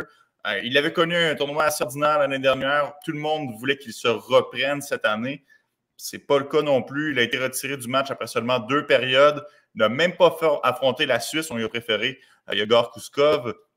Qu'est-ce qui se passe avec Yaroslav Askarov? Ça reste quand même un gardien d'une grande qualité. Est-ce que tu penses que c'est juste parce qu'il a eu de la difficulté à prendre son rythme? Lui qui n'a pas joué tant de matchs que ça dans les 2 dernières saisons?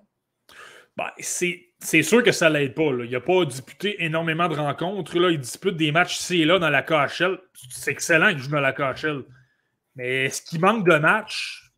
Oui, potentiellement. Disons qu'il y a moins la chance d'avoir son rythme. Mais je vais être honnête avec toi. Moi, à Yaroslav Askarov, tu le sais, ça fait longtemps que je le dis, moi, il ne m'a jamais tombé dans l'œil tant que ça. Il y a des gens là qui étaient prêts à vendre leur maison pour dire que Yaroslav Askarov allait devenir un futur candidat au Trophée Vizina.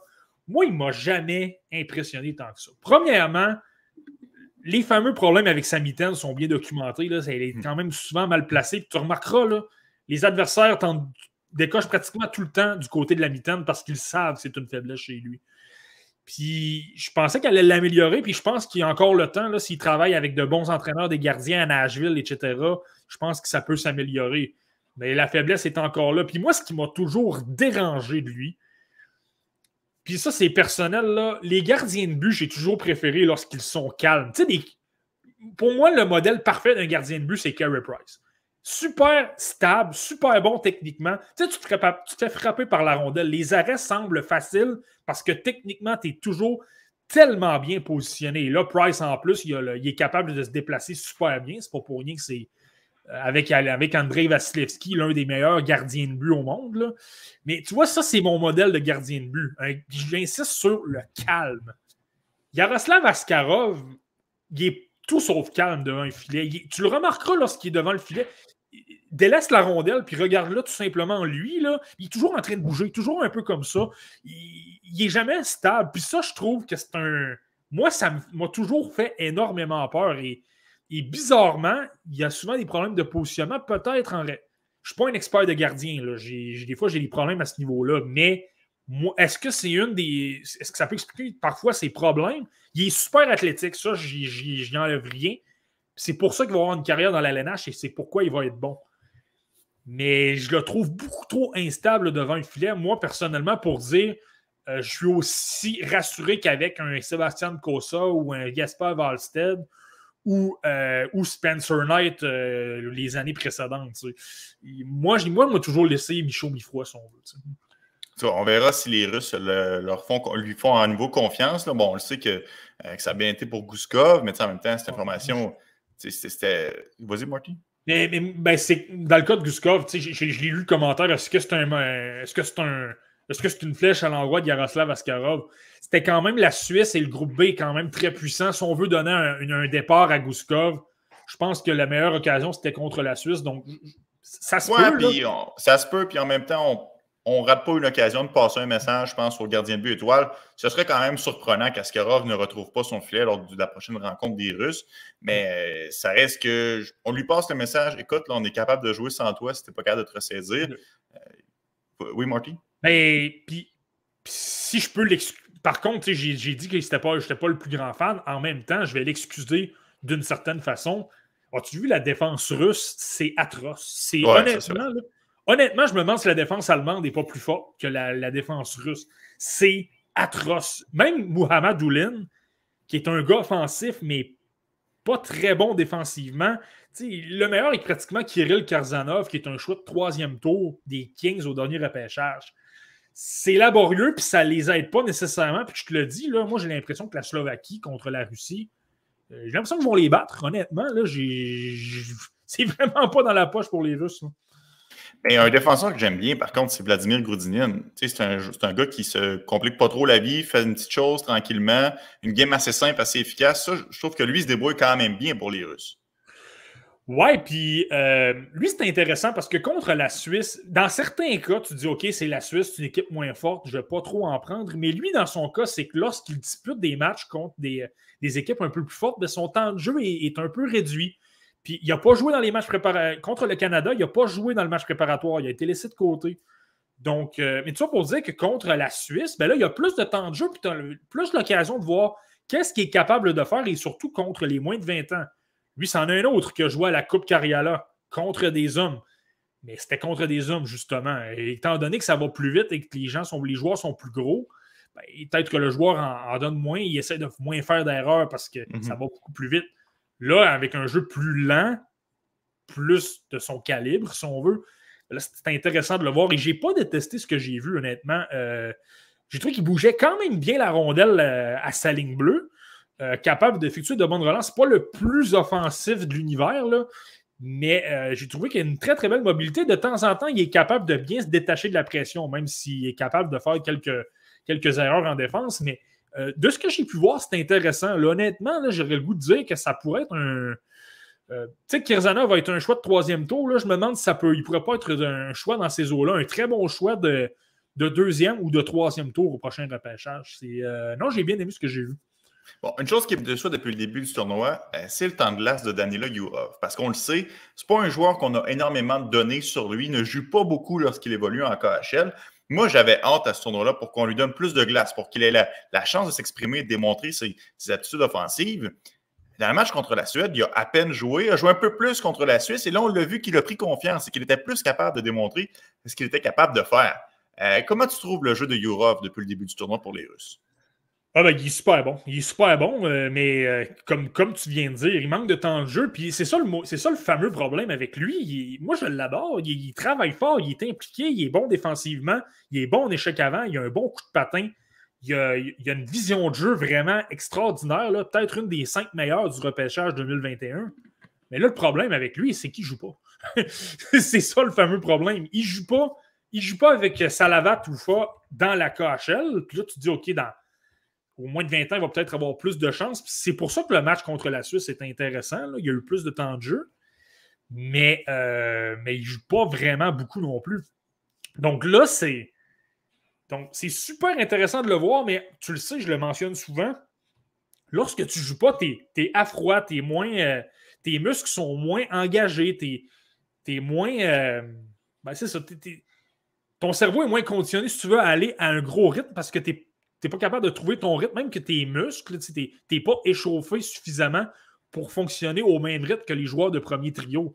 Et ça a l'air de rien, mais c'est pas toujours facile de jouer sur un 3e ou un 4e trio ou même 13e attaquant dans le cas de Yurov. Donc, c'est ça qui est embêtant avec lui. J'adore ce que je vois, mais comme il ne joue pas beaucoup, puis là, ça va probablement se poursuivre dans la KHL, c'est jamais très bon pour un développement de ne pas jouer, surtout à 17-18 ans. Là. J'ai hâte de voir, là, mais moi, c'est ça qui m'inquiète. Soyez pas surpris s'il est très bas dans mes listes, mais pas parce que je l'aime pas. Simplement parce qu'il ne joue pas et j'aurais peur un petit peu pour son développement. Mais pas que j'aime pas le joueur, c'est que j'aurais peur qu'on échappe un peu son développement. Je sais pas si tu comprends ce que je veux dire. Je comprends très bien ce que tu veux dire. Puis tu parles beaucoup d'aptitude offensive, qui a du talent. J'ai adoré son caractère lorsqu'il est venu à la défense d'un de ses coéquipiers. Puis je pense que c'est une séquence que toi aussi, tu as bien aimée.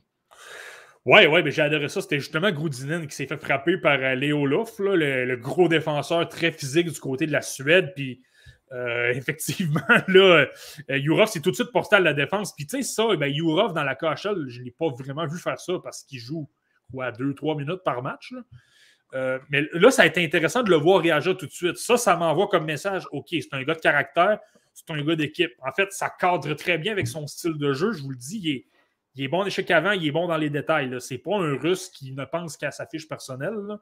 C'est un très bon gars dans les détails. Puis là, le fait de voir qu'il est en plus un gars de caractère qui se porte à la défense d'un coéquipier, ça a amené un 5 contre 3 éventuellement. Et la Suède a marqué, là. Mais quand même, tu sais, je vais l'appeler le bon 2. Parfois, je trouve qu'il y a des 2 qui sont intéressants à prendre justement pour montrer que tu es là pour ton équipe, tu es là pour tes coéquipiers. J'ai trouvé ça intéressant de la part de Daniela Jourov. Je suis d'accord avec toi, Marty. Enchaînons avec la Suède. De loin, le gardien de but du tournoi jusqu'à maintenant, là, Jesper Wallstedt. Je le disais un peu plus tôt, il a été battu à 3 reprises contre les Russes, mais ce n'était pas vraiment de sa faute dans aucune des 3 occasions. C'est des rondelles qui dévient, ça pogne un patin de son défenseur, ça rentre. Et finalement, il a blanchi la Slovaquie avec une performance phénoménale de 48 arrêts. Le gardien de but est sensationnel. Tu l'avais prédit comme ton gardien de but du tournoi et c'est clairement le front-runner au moment où on se parle. Est-ce que je peux aller chercher ma casquette du Wild, tu penses? Non, mais écoute, c'est renversant. Là. Le match contre la Slovaquie, là, c'est arrivé, là, je me souviens de Carey Price en 2007 qui avait disputé des matchs incroyables pour le Canada. J'ai pas vu beaucoup de gardiens aussi en contrôle, aussi dominants dans un match au Mondial Junior que Jesper Wallstedt contre la Slovaquie. Écoute, c'était pas mêlant. La Slovaquie dominait complètement le match. Ils ont eu tellement d'occasions en zone adverse, tellement d'occasions en avantage numérique. Tu sais, ils ont un Martin Kromiak qui a un très, très gros lancer sur réception là, qui peut en faire des dommages. Puis c'est drôle, là. On disait que tu avais le sens, tu avais le feeling. Tu regardais, tu disais, il n'en donnera pas de but. Il va toujours être bien. Tu sais, les arrêts, tu sais, je te parlais d'Askarov, là, que ça me semble laborieux, il me semble nerveux, là. Wallstedt, c'est complètement le contraire. Lui, toujours calme, gros déplacement. Puis il est tellement intelligent il est tellement bon pour anticiper. Là. C'est pas le plus rapide. Moi, c'est pourquoi peut-être que je l'avais derrière Sébastien Cossa et peut-être un peu plus loin. J'aimais pas nécessairement le fait j'aime les gardiens parfois qui sont athlétiques et lui, je le trouvais peut-être un peu moins athlétique qu'un Cossa. Mais par contre, il compense tellement avec son intelligence lui, il a un hockey IQ, mais de gardien. Il voit les jeux se développer 2-3 secondes d'avance, puis ça fait en sorte qu'il devance la passe, puis finalement, il est très bien placé et la rondelle le frappe dans le corps. Ça fait en sorte que tout a l'air facile. Puis, je ne sais pas si tu as l'occasion de le voir un peu après les séquences de jeu, là, entre les sifflets. Mm-hmm. Quand je te parle de calme, ça en est le meilleur. Écoute, il est en train de disputer le match de sa vie. Il y a beaucoup, beaucoup, beaucoup de pression par des Slovaques. Lui, il se relève, puis c'est comme s'il jouait sur une patinoire extérieure avec ses amis. Ça vous dit à quel point il est impressionnant. Non, écoutez, surveillez ça. Là. Moi, je pense que ça peut devenir un... Puis lui, c'est qu'il y a un antécédent de toujours atteindre des niveaux supérieurs à un âge très tôt. Soyez pas surpris si vous le voyez avec le Wild du Minnesota, là. Habituellement, un gardien, on dit 25 ans pour devenir à son sommet. Là. Lui, soyez pas surpris s'il devient gardien numéro 1 du Wild dans 2 ans, peut-être. C'est un gardien comme ça. Là. Parce qu'il est habitué de prendre la pression d'être un plus jeune dans un calibre plus vieux. Il est super calme, il est bon pour apprendre et il est tellement, tellement intelligent, justement, avec son positionnement. Puis écoute, tu le sais, je suis un grand partisan du Wild. Là. J'ai pas le choix de m'imaginer un Jesper Wallstedt derrière un Jonas Brodin et un Jared Spurgeon. Et Dieu sait les défenseurs que le Wild va avoir dans ces années-là. Mais écoute, ça pourrait devenir un monstre en défense. Là. Ah, mais ça, je suis content que tu parles du Wild, Marty, parce que tu te souviens, on était en direct, là, on faisait le repêchage 2021 en direct sur Facebook. On va le faire aussi cette année. On vous invite à nous suivre. Moi, j'étais tombé en bas de ma chaise quand j'avais vu les Oilers d'Edmonton descendre au repêchage et littéralement passer sur Jesper Wallstedt parce qu'on le sait, c'est bien documenté. Les Oilers, c'est pas leur force, les gardiens de but, depuis quand même plusieurs saisons. Ils n'ont pas nécessairement de gros gardiens dans leur filiale. De cracher sur un gars comme Jesper Wallstedt, moi, ça m'avait renversé. Et aujourd'hui, c'est une décision qui paraît très mal de la part de la formation albertaine. Ouais, bien absolument. Clairement, eux ont la mentalité de dire, écoute, un gardien de but au premier tour, on peut amasser des gardiens de but au 4 ou au 5e tour, donc pourquoi sacrifier la chance d'avoir un très bon attaquant ou un très bon défenseur de concession pour un gardien de but, ben on va laisser passer. Mais en même temps, quand tu as un Jesper Wallstedt encore disponible, je ne sais pas si tu te souviens, je l'avais plus bas que pas mal tout le monde, mais là, à 22, là, tu le sais, je le dis souvent, là, lorsque tu arrives à peu près au rang 20, 21, 22, là, il n'y a plus vraiment de grosses différences entre le joueur 21 et le joueur 50. Là, si tu as un joueur qui a un rôle dans la LNH, ça devient pas mal plus acceptable. Là, tu peux peut-être sacrifier un peu plus le fait de chercher une vedette, chercher un coup de circuit, chercher quelqu'un de plus sûr. Mais là, si tu as un Wallstedt qui débarque, tu dis, OK, lui, c'est pratiquement assuré d'être un numéro 1. Et le Wild l'avait 9e dans sa liste, ben là, tu dis, écoute, je saute dessus. C'est là que je pense que c'est comme ça que les Oilers pensaient, mais je pense quand même que c'était une mauvaise décision, parce que comme tu l'as dit, devant le filet, ils n'ont pas une tonne. Stuart Skinner, il est bien bon, là, mais c'est pas quelqu'un que je vois devenir un candidat au Harvey Vezina. Un Jesper Wallstedt aurait été très, très bon. J'adore Xavier Bourgault, mais on dirait je ne vois pas vraiment la même réputation qu'un Jesper exact. Wallstedt. Surtout quand tu t'es rendu au 20e rang. C'est pas comme si tu le repêches à 10. Il a glissé jusqu'à toi au 20e rang. Tu n'as pas eu besoin de t'avancer. Est-ce que le choix de 3e tour, le jeu en vaut vraiment la chandelle? Laissez-moi me poser la question. Mais bon, sachez que Jesper Wallstedt connaît tout un tournoi pour les Suédois, tout comme son compatriote Simon Edvinsson. Tu l'avais dit, Marty, la semaine dernière, c'est un homme avec des enfants sur la patinoire. Et encore une fois, c'est ce qu'il démontre. Aucune difficulté à se sortir de l'échec avant. La pression, aucun problème. Gênant de l'attaque, que ce soit par lui-même qui fonce au filet, que ce soit par de brillantes passes. C'est quelqu'un qui est capable d'envoyer la rondelle. Honnêtement, il fait tout sur la patinoire. Ouais, mais tu l'as vu contre la Russie, là. Écoute, quand je te parlais d'hommes contre des enfants, tu l'as très bien vu là-dessus, là. Écoute, il arrivait dans les coins, puis il ressortait de là comme si rien n'était. Il n'y avait pas de pression vraiment. Tu sais, son fameux but qu'il a marqué en échappé, là. Écoute, ça en dit long, là. Premièrement, il a anticipé le défenseur russe. Un bon bâton, il a une très bonne portée parce que justement, il a un gros gabarit, là. Un très, très bon harponnage par la suite part. Ça en dit assez long. Premièrement, il est plus gros, pas mal plus physique. Tu sais, c'est le genre de joueur qui peut se permettre à une main de tasser le gars à une main, puis de contrôler de l'autre, puis faire un jeu par la suite. Il ne va pas faire ça dans la LNH. Les gars sont plus gros, sont plus physiques. Mais au mondial junior, il peut se le permettre parce que les gars sont tout simplement moins rapides et moins gros. C'est ça qui est intéressant. Puis ça va être intéressant. Regardez le match contre la Suisse. Ils vont jouer contre la Suisse, là, la Suède. Là. Ça risque de ne pas être très beau pour les Suédois. Le bon Edvinsson risque d'avoir beaucoup de facilité. C'est ça qui est fascinant. C'est qu'il est très gros, mais il est super mobile également. Il a un super bon sens offensif. Puis ça fait en sorte qu'il va probablement être capable d'amasser des points.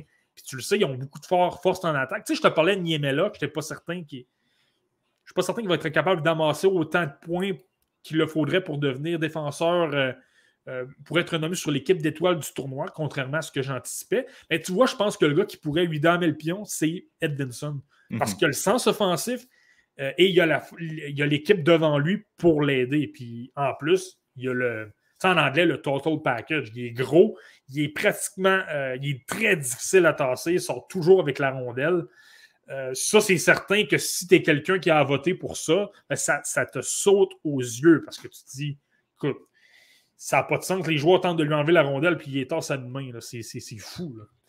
Ça démontre à quel point c'est tout un défenseur. Il y aura un bon test contre les Américains un peu plus tard ce soir. Si le match bel et bien lieu, là, je vous le rappelle, toujours des points d'interrogation avec la COVID-19. Marty, je vais enchaîner avec la Slovaquie parce que C'est une équipe que tu avais identifiée comme une surprise. Depuis le début du podcast, je te lance des fleurs là, pour les différents joueurs que tu as identifiés. Est-ce que tu es moins sûr de ta shot pour la Slovaquie comme surprise du tournoi? Ça semble un peu plus décevant. Je vais le dire de la façon suivante. Ils ne me déçoivent pas visiblement sur le résultat. Ce ne sera pas la surprise du tournoi. J'avais dit que Philippe Méchard serait la révélation du tournoi. Philippe Méchard ne sera pas la révélation du tournoi. Et la Slovaquie, du moins au niveau des résultats, ne sera pas la surprise. Mais sur la glace, ça va pas mal avec ce que je disais. Écoute, contre la Suède, ils ont été complètement dominants. Je viens de te dire que Jesper Wallstedt a effectué 48 arrêts. C'est parce que les Slovaques ont décoché 48 tirs et ils étaient constamment dans la zone adverse. Et si ce n'était pas de Wallstedt, ce match-là, il aurait pu marquer au moins 3 ou 4 buts. Ils ont été super dominants, sont très engagés, sont très difficiles et tenaces à affronter le long des rampes, là, sont toujours impliqués dans les batailles. Et contre les Américains, je ne sais pas si tu te souviens un peu, ils ont tiré de l'arrière pas rapidement. Premièrement, ils ont mis beaucoup de pression tôt dans le match. Le gardien Drew Commesso a fait le travail pour les Américains. Les Américains, par la suite, ont été capables de marquer, notamment avec Matthew Nyes. Et là, ils ont tiré un peu de l'arrière. Mais les Slovaques sont revenus dans le match. Ils perdaient 3-0, puis ils ont amené le match à 3-2. En fin de match, ils ont mis beaucoup de pression. Et là, ça bardait pas mal.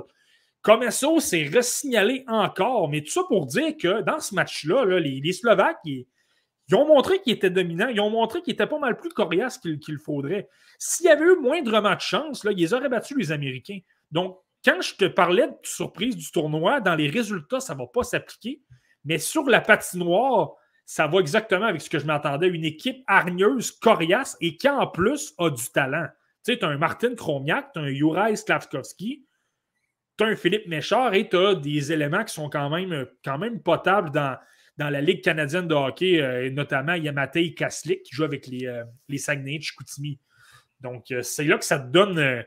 donc, je suis quand même heureux, malgré le fait que ce ne sera pas la surprise du tournoi en termes de résultats. Je suis très heureux de ce que je vois. Puis je le répète, je te l'ai dit tantôt, là, moi, je pense qu'ils ont des bonnes chances de battre la Russie.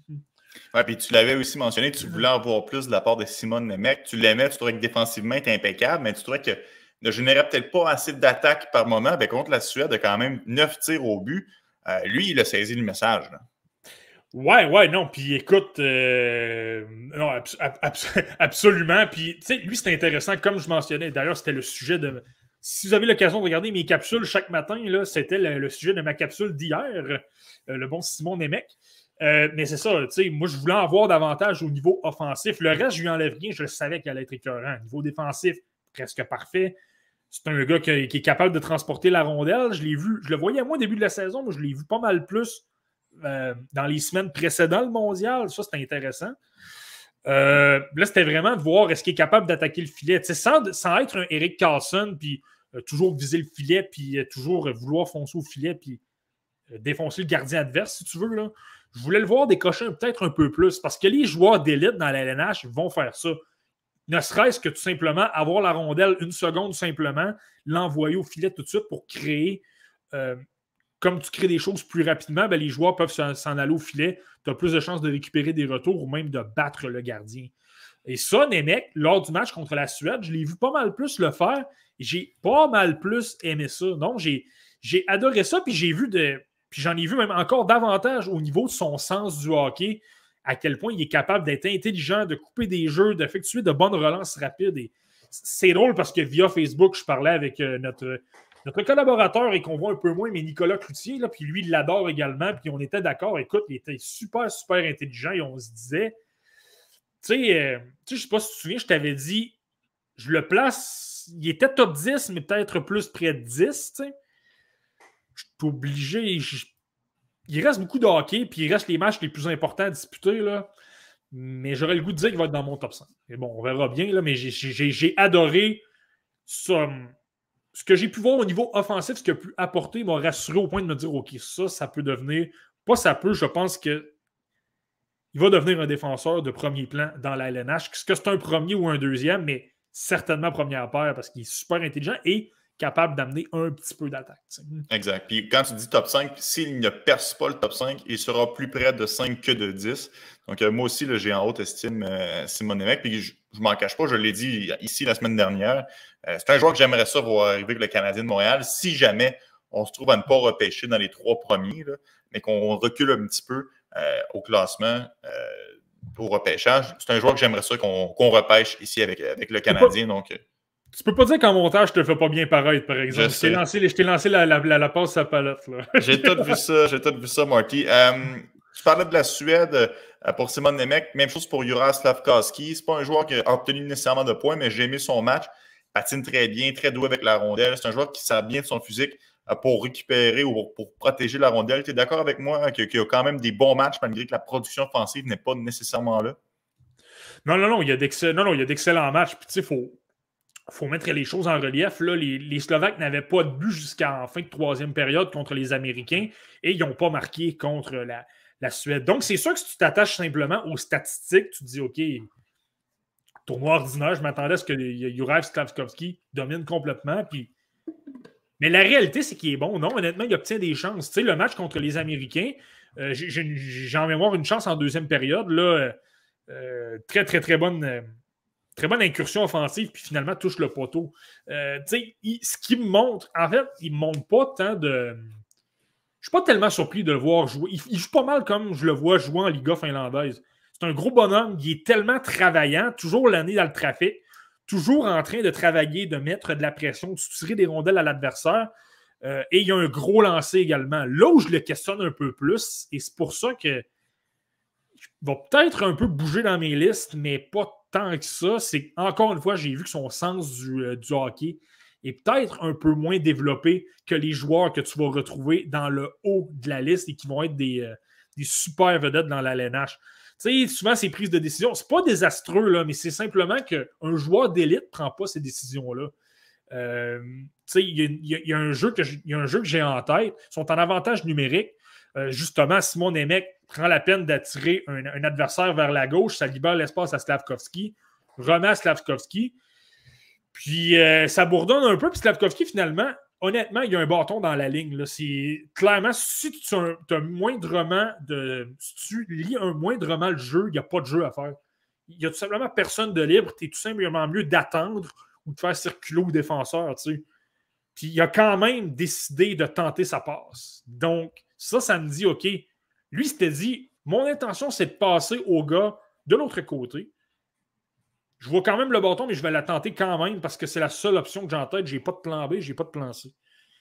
Puis c'est pour ça que moi, son sens du hockey, ça, c'est un exemple, là, mais c'est pour dire à quel point son sens du hockey me dérange un peu. Mais au niveau de l'intensité, surtout pour un gars de son gabarit, là, ça... Tu sais, dans la LNH, ça va devenir un vrai monstre. Là. Surtout qu'un très bon lancer, il va être efficace. Et c'est peut-être pas le gars qui va être un joueur de concession qui va traîner son équipe sur ses épaules. Marty, la Tchéquie a été surpris par les Allemands. Ça a été peut-être une surprise depuis le début du tournoi. Par contre, ce qu'il faut dire, quand même un facteur assez important à considérer, David Jiricek s'était blessé contre le Canada, il n'était pas de la formation. C'est dommage parce que lui, je vois quand même une bonne rencontre jusque-là. Ouais, non. En fait, tout indique que son tournoi est terminé. Là, ça, c'est extrêmement dommage parce que je te parlais de Simon Nemec, que je voulais avoir davantage offensivement.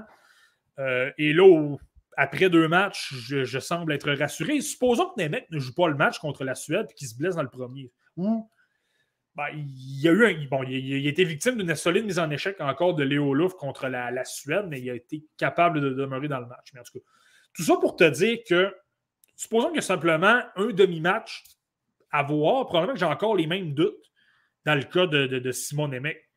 Jiricek, lui, je te l'avais dit, c'est que je voulais voir défensivement comment il allait se comporter avec un rythme de jeu peut-être un peu plus lent. Parce que, comme je t'ai dit, les gars sont moins expérimentés, moins rapides, moins gros. Donc, je me disais probablement que ça va être plus facile que dans l'extra-liga tchèque. On semblait voir ça contre le Canada. Même si c'est le Canada, une très, très bonne équipe avec d'excellents joueurs, tu voyais que ses prises de décision étaient rapides et que ça allait bien. Et, écoute, je sais qu'il y a beaucoup de gens qui ont adoré son jeu, mais là, malheureusement, il s'est blessé. C'est ça qui va être désastreux, c'est que là, j'aurais aimé qu'on puisse voir des données dans son cas, mais là, on ne les aura pas. Et comme on a moins de données dans son cas, mais peut-être que c'est quelqu'un au repêchage au mois de juillet que dans les listes, il va être un peu plus bas. Pas qu'il n'est pas bon, mais parce que les gens ne l'auront pas gardé autant en tête qu'un Nemec, qu'un Cooley, qu'un... supposons qu'un Mathieu Savoie joue à la Coupe Memorial, mais un Savoie, puis tous ces joueurs-là, tu sais. Ça, je pense qu'au final, dans son rang de sélection, ça peut l'affecter. Ça peut affecter un petit peu légèrement, là, mais je pense que j'ai une bonne idée de comment il joue, mais quand même, je pense que ça peut... C'est une information de moins, certainement, là, qui peut qui prend ta décision plus difficile à prendre que dans le cas d'un Nemec. Bon, la Tchéquie a quand même certains joueurs intéressants pour le pêchage 2022, notamment Jiří Kulich. Je trouve que son implication a quand même permis de créer de belles séquences offensives. Est-ce que tu es d'accord avec ces affirmations-là, Marty? Ouais, non, absolument. Moi, écoute, Jiří Kulich, là, je l'ai adoré. Écoute, je me demande si je ne l'ai pas préféré pratiquement plus que Philippe Méchard, que j'adore également. Là. Mais c'est Kulich m'en a même montré plus offensivement qu'un Méchard. Il était super impliqué, toujours bien positionné en défense, couvre très bien les pointes. Super bon là-dedans. En transition, il est excellent. Il prend la rondelle. Transition très rapide. Ça, c'est toujours très, très bon. Là. Tu le sais comme moi, la LNH, c'est un jeu de transition. Là. Si tu es capable de bien faire passer la rondelle de la zone défensive à la zone offensive, souvent, c'est là que tu crées des occasions. À l'inverse, si tu n'es pas capable de le faire, c'est là que c'est difficile que la rondelle demeure dans ta zone et que tu t'accordes de début. Là. Ben, ça, c'est très bon. Et il est engagé, il met de la pression, comme tu as dit. Et en plus, moi, ce que je te l'avais dit, ce que j'avais hâte de voir, c'est est-ce qu'elle être capable de produire offensivement. Moi, je t'avais dit dans l'extra Liga tchèque, tu sais, il m'en montrait pas, mais le calibre est peut-être supérieur. Donc, je me disais probablement j'ai hâte de voir s'il va en donner plus. Ben là, à la lumière de ce qu'on voit, il en montre plus. Écoute, même contre le Canada, une excellente équipe, il a montré de très, très beaux flashs offensifs. Tu sais, il a obtenu une aide, je ne me trompe pas, sur un début en début de match. Là. Mais moi, c'est pour dire à quel point j'ai été extrêmement... J'ai vraiment adoré ce que j'ai vu de Jiří Kulich. Je vous le dis, là, il est dans mon top 32 présentement. Puis il va monter. Je vous le garantis. Je touche à rien présentement. Je vais changer mes listes à la fin du tournoi. Je vous le garantis. Il va probablement percer mon top 20. Puis je l'ai trouvé vraiment, vraiment, vraiment excellent. C'est que, tu sais, il est capable de jouer dans une ligue professionnelle. Là, en plus, contre le Canada, capable de me démontrer qu'il est à 17 ans, qu'il est capable de jouer en attaque. Moi, je me dis que ça peut être un joueur spécial. Bon, je le disais, l'Allemagne a battu la Tchéquie. Alexander Blanc a marqué les 2 buts pour l'Allemagne, mais ce n'est pas lui qui a retenu nécessairement ton attention, Marty, c'est le défenseur Luka Mosenberger, qu'on a parlé un peu la semaine dernière. Qu'est-ce qui fait de si spécial là, pour l'Allemagne? Moi, Luka Mosenberger, lors du repêchage 2021, c'est un choix de 3e tour des Oilers d'Edmonton, lui. Puis, lui, c'est pas le joueur le plus spectaculaire offensivement, puis c'est drôle parce que les gros défenseurs dans son style, habituellement, ne me tapent pas dans l'œil. C'est pas des défenseurs que j'apprécie. En tout cas, je les classe plus bas que les autres habituellement. Mais lui, c'est qu'il apporte une coche supplémentaire. Tu sais, moi, je me dis, c'est que si tu repêches un gars comme ça, assure-toi que ce soit le meilleur qui va jouer dans la LNH. Et surtout, repêche-le pas au premier tour. Mais lui, c'est ça. Il est super, il est très méchant. Lui, lorsqu'il arrive dans les coins, là, il frappe très dur, il est difficile à affronter. Et sa première passe n'est pas nécessairement mauvaise également. Ça permet de sortir très bien la rondelle, même si en zone offensive, il n'apporte pas nécessairement beaucoup de choses. Mais le côté, ses détails défensifs, ça, c'est super intéressant. Et là, lors du mondial junior, on l'a encore vu. Contre la Finlande, la Finlande a gagné, mais pas par un très gros pointage. Mosenberger fait un excellent travail pour fermer l'enclave aux Finlandais. Il n'était pas capable vraiment d'entrer. J'ai vu beaucoup de commentaires de gens dire que le match était plate, là, littéralement. Là. Et je pense que c'est même toi qui m'avais dit ça. Moi j'ai dit ça. Après 2 périodes, j'étais comme, ouais, il ne se passe pas grand-chose. Mais c'est ça, mais l'Allemagne fermait super bien le centre et les Finlandais, eux, jouaient pas mal plus est-ouest. Là. Je pense qu'ils essayaient peut-être d'étirer le système défensif. Là. Mais la défense, Mosenberger en tête, ont fait un excellent travail en se positionnant devant le gardien de but et c'était difficile d'entrer près du gardien de but d'obtenir des retours. Puis ça, ça démontre à quel point défensivement et physiquement, ben Munzenberger, s'il est capable de faire ça contre la Finlande, ben, c'est super intéressant à voir. Ouais, c'est un match là, pour les fans de systèmes défensifs là, dont je ne suis pas. Alors, mais bon, je sais que toi, tu aimes ça, les systèmes défensifs, donc je suis sûr que le match t'a plu là, de ton côté. Moi, je suis fan du Wild depuis 2002 et l'équipe avec Kirill Kaprizov n'est pas là depuis très longtemps. Oui, c'est vrai. Moi, j'ai grandi avec Jacques Lemaire. Bon, on le sait, l'Autriche a subi toute une raclée face au Canada, mais il y a quand même 2 joueurs qui évoluent sur le même trio, qui ont tiré leur épingle du jeu, Marco Kasper et Vincent Rohrer. J'aimerais ça que tu me parles des 2 joueurs. Qu'est-ce qu'ils ont sorti chez eux?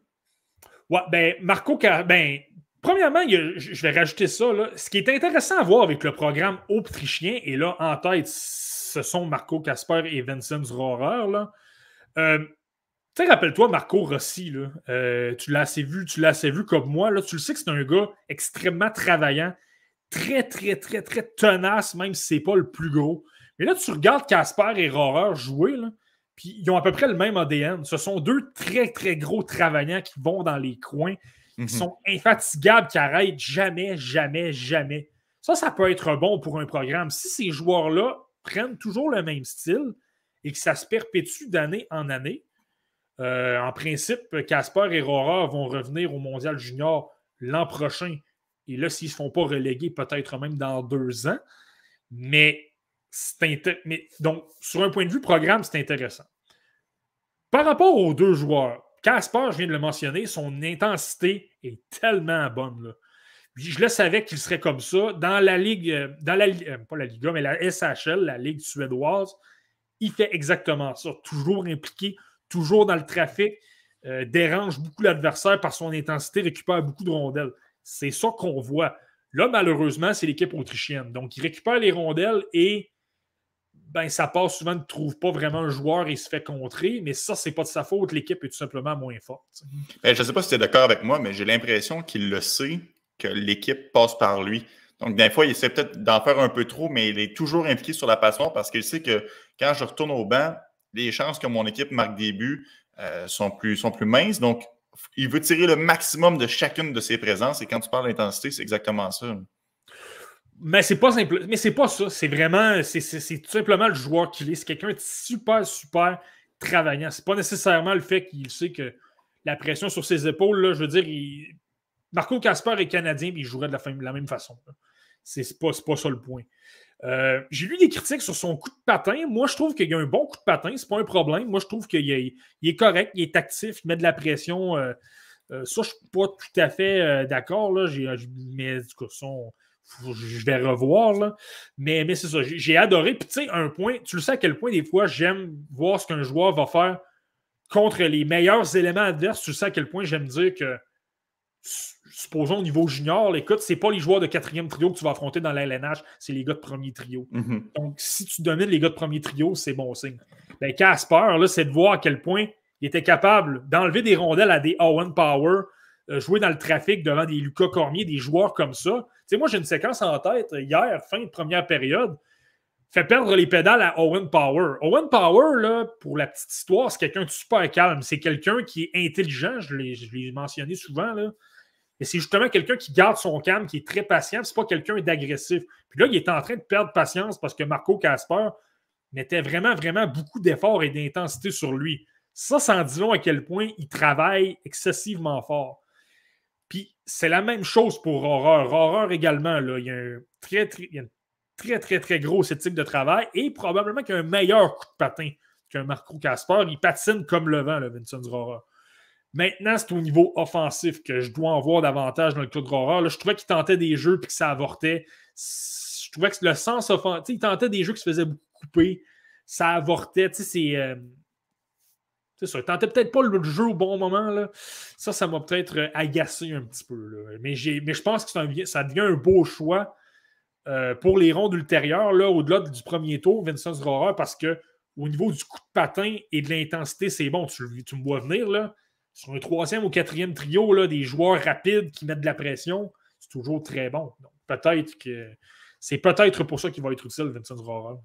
Deux joueurs qui seront admissibles au prochain repêchage, tout comme Liam Bixel avec la Suisse. Bon, la Suisse, c'est sûr que c'est pas facile parce qu'ils ont perdu leur meilleur joueur, Simon Nack, à cause de la COVID-19. Donc, l'intérêt pour la Suisse passait vraiment par Liam Bixel, le défenseur en format géant.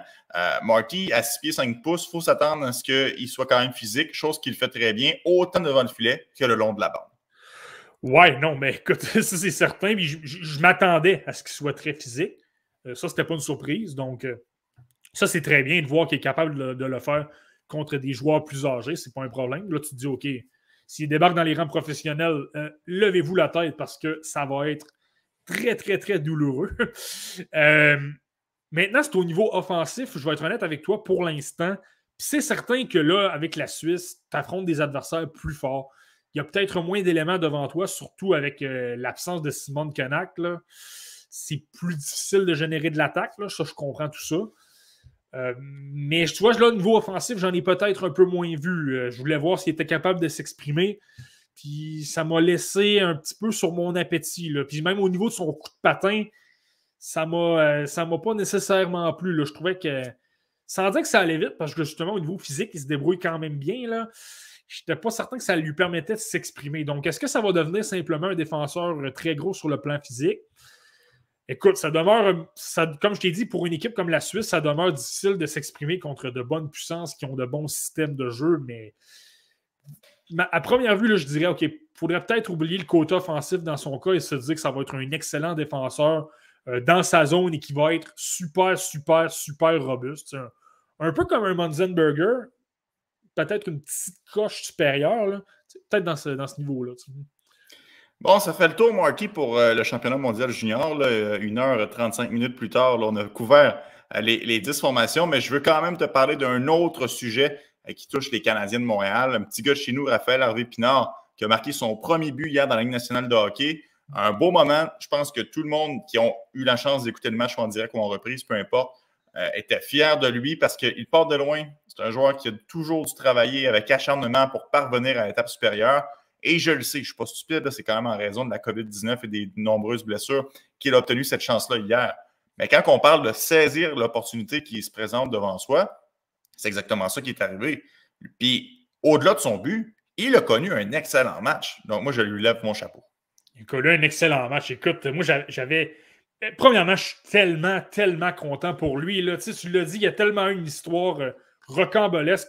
Pas repêché à son année de 17 ans, en fait. Il y avait une saison vraiment très ordinaire avec les Huskies de Rouyn-Noranda. Il a vraiment explosé davantage à son année de 18 ans. 18-19 ans, il était bon, gagne la Coupe Memorial, finalement repêchant au 7e tour par les Canadiens en 2019. Puis, lui, il n'a jamais arrêté de travailler. Rappelle-toi, lorsqu'il est débarqué dans les camps des Canadiens, il s'était supervisé par Joël Bouchard, un gars qui adore les gars qui travaillent. Là. Joël Bouchard était tombé en amour avec lui, il disait « Écoute, je l'aime, Harvey-Pinard. » Puis il disait vraiment comme ça « Je l'aime, Harvey-Pinard. » Puis ça a fait en sorte que lorsqu'il l'a eu du côté du Rocket de Laval l'an dernier, même chose.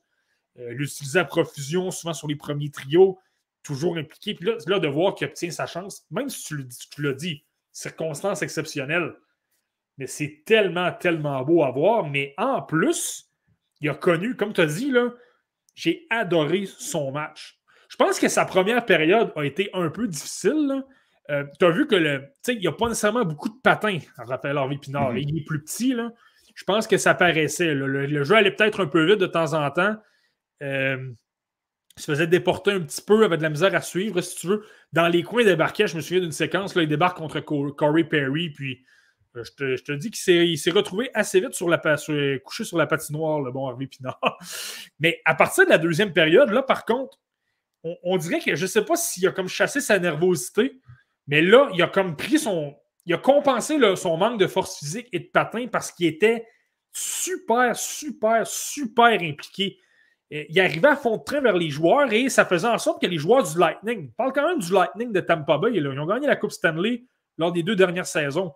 Les joueurs précipitaient un peu leurs gestes parce que ils coupaient leur temps de réaction. Wow, OK, j'ai une séquence en tête, ça amenait une superbe chance de Ryan Poehling en 3e période. Mais Raphaël Harvey-Pinard, il va vraiment à fond de train, là, 100 000 à l'heure, se dirige vers Victor Edman. Victor Edman est surpris. Là, on parle de Victor Edman. Là. Je ne parle pas de Carl Foote ou d'un autre défenseur assez ordinaire. Je parle de Victor Edman. Victor Edman a raté sa passe. Il a comme été surpris. La passe a été coupée par Cole Caulfield qui a obtenu une chance de s'échapper. Finalement, Poehling a obtenu une chance justement sur une passe d'Harvey Pinard en contre-attaque. Là. Mais c'est pour dire à quel point c'est impressionnant. Il n'est pas le plus physique, mais il est tellement travaillant que ça compense quand même. Il va être capable quand même de créer des choses et de récupérer des rondelles.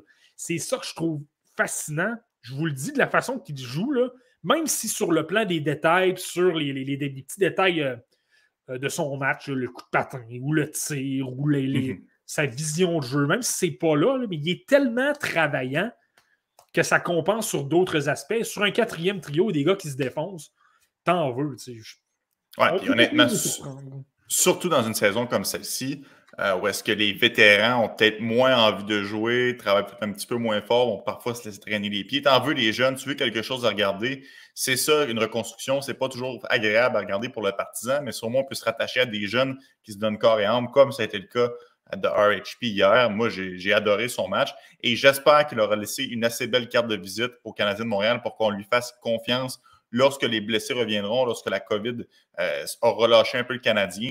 Quand on pensera à un joueur à rappeler, j'espère qu'il sera dans les premiers de la liste de rappel parce qu'il fait très bien et il mérite ce qui lui est arrivé hier soir. Non, absolument. Puis je ne serais même pas surpris là, avec le match qu'il a connu hier là, que lorsque justement certaines personnes vont revenir de la liste COVID, t'as même là, Paul Byron vient d'être placé lui aussi sur la liste COVID, mais s'approchait d'un retour au jeu, sans commencer à s'entraîner avec l'équipe. Là. Mais je ne serais pas surpris qu'au retour de certains blessés, ce soit des gars comme Alex Belzile qui soient renvoyés à Laval, mais qu'Harvey Pinard reste parce que justement, cette intensité-là est pratiquement inégalée. Puis sur un quatrième trio, ça va bien. Je vais te remettre avec toi, hier, il m'a pas mal plus sauté aux yeux qu'un Jesse Ylönen ou un Belzile, justement, ou un Lucas Vedemo. Moi, je ne suis pas Dominique Ducharme, mais si je suis à sa place, là, moi, je pense qu'Harvey Pinard reste devant les gars que je viens de te mentionner. Ça fait en sorte qu'il demeurerait à Montréal pas mal plus longtemps qu'on le pense parce que justement, je te le dis, même dans les détails défensifs, il est super bien placé également.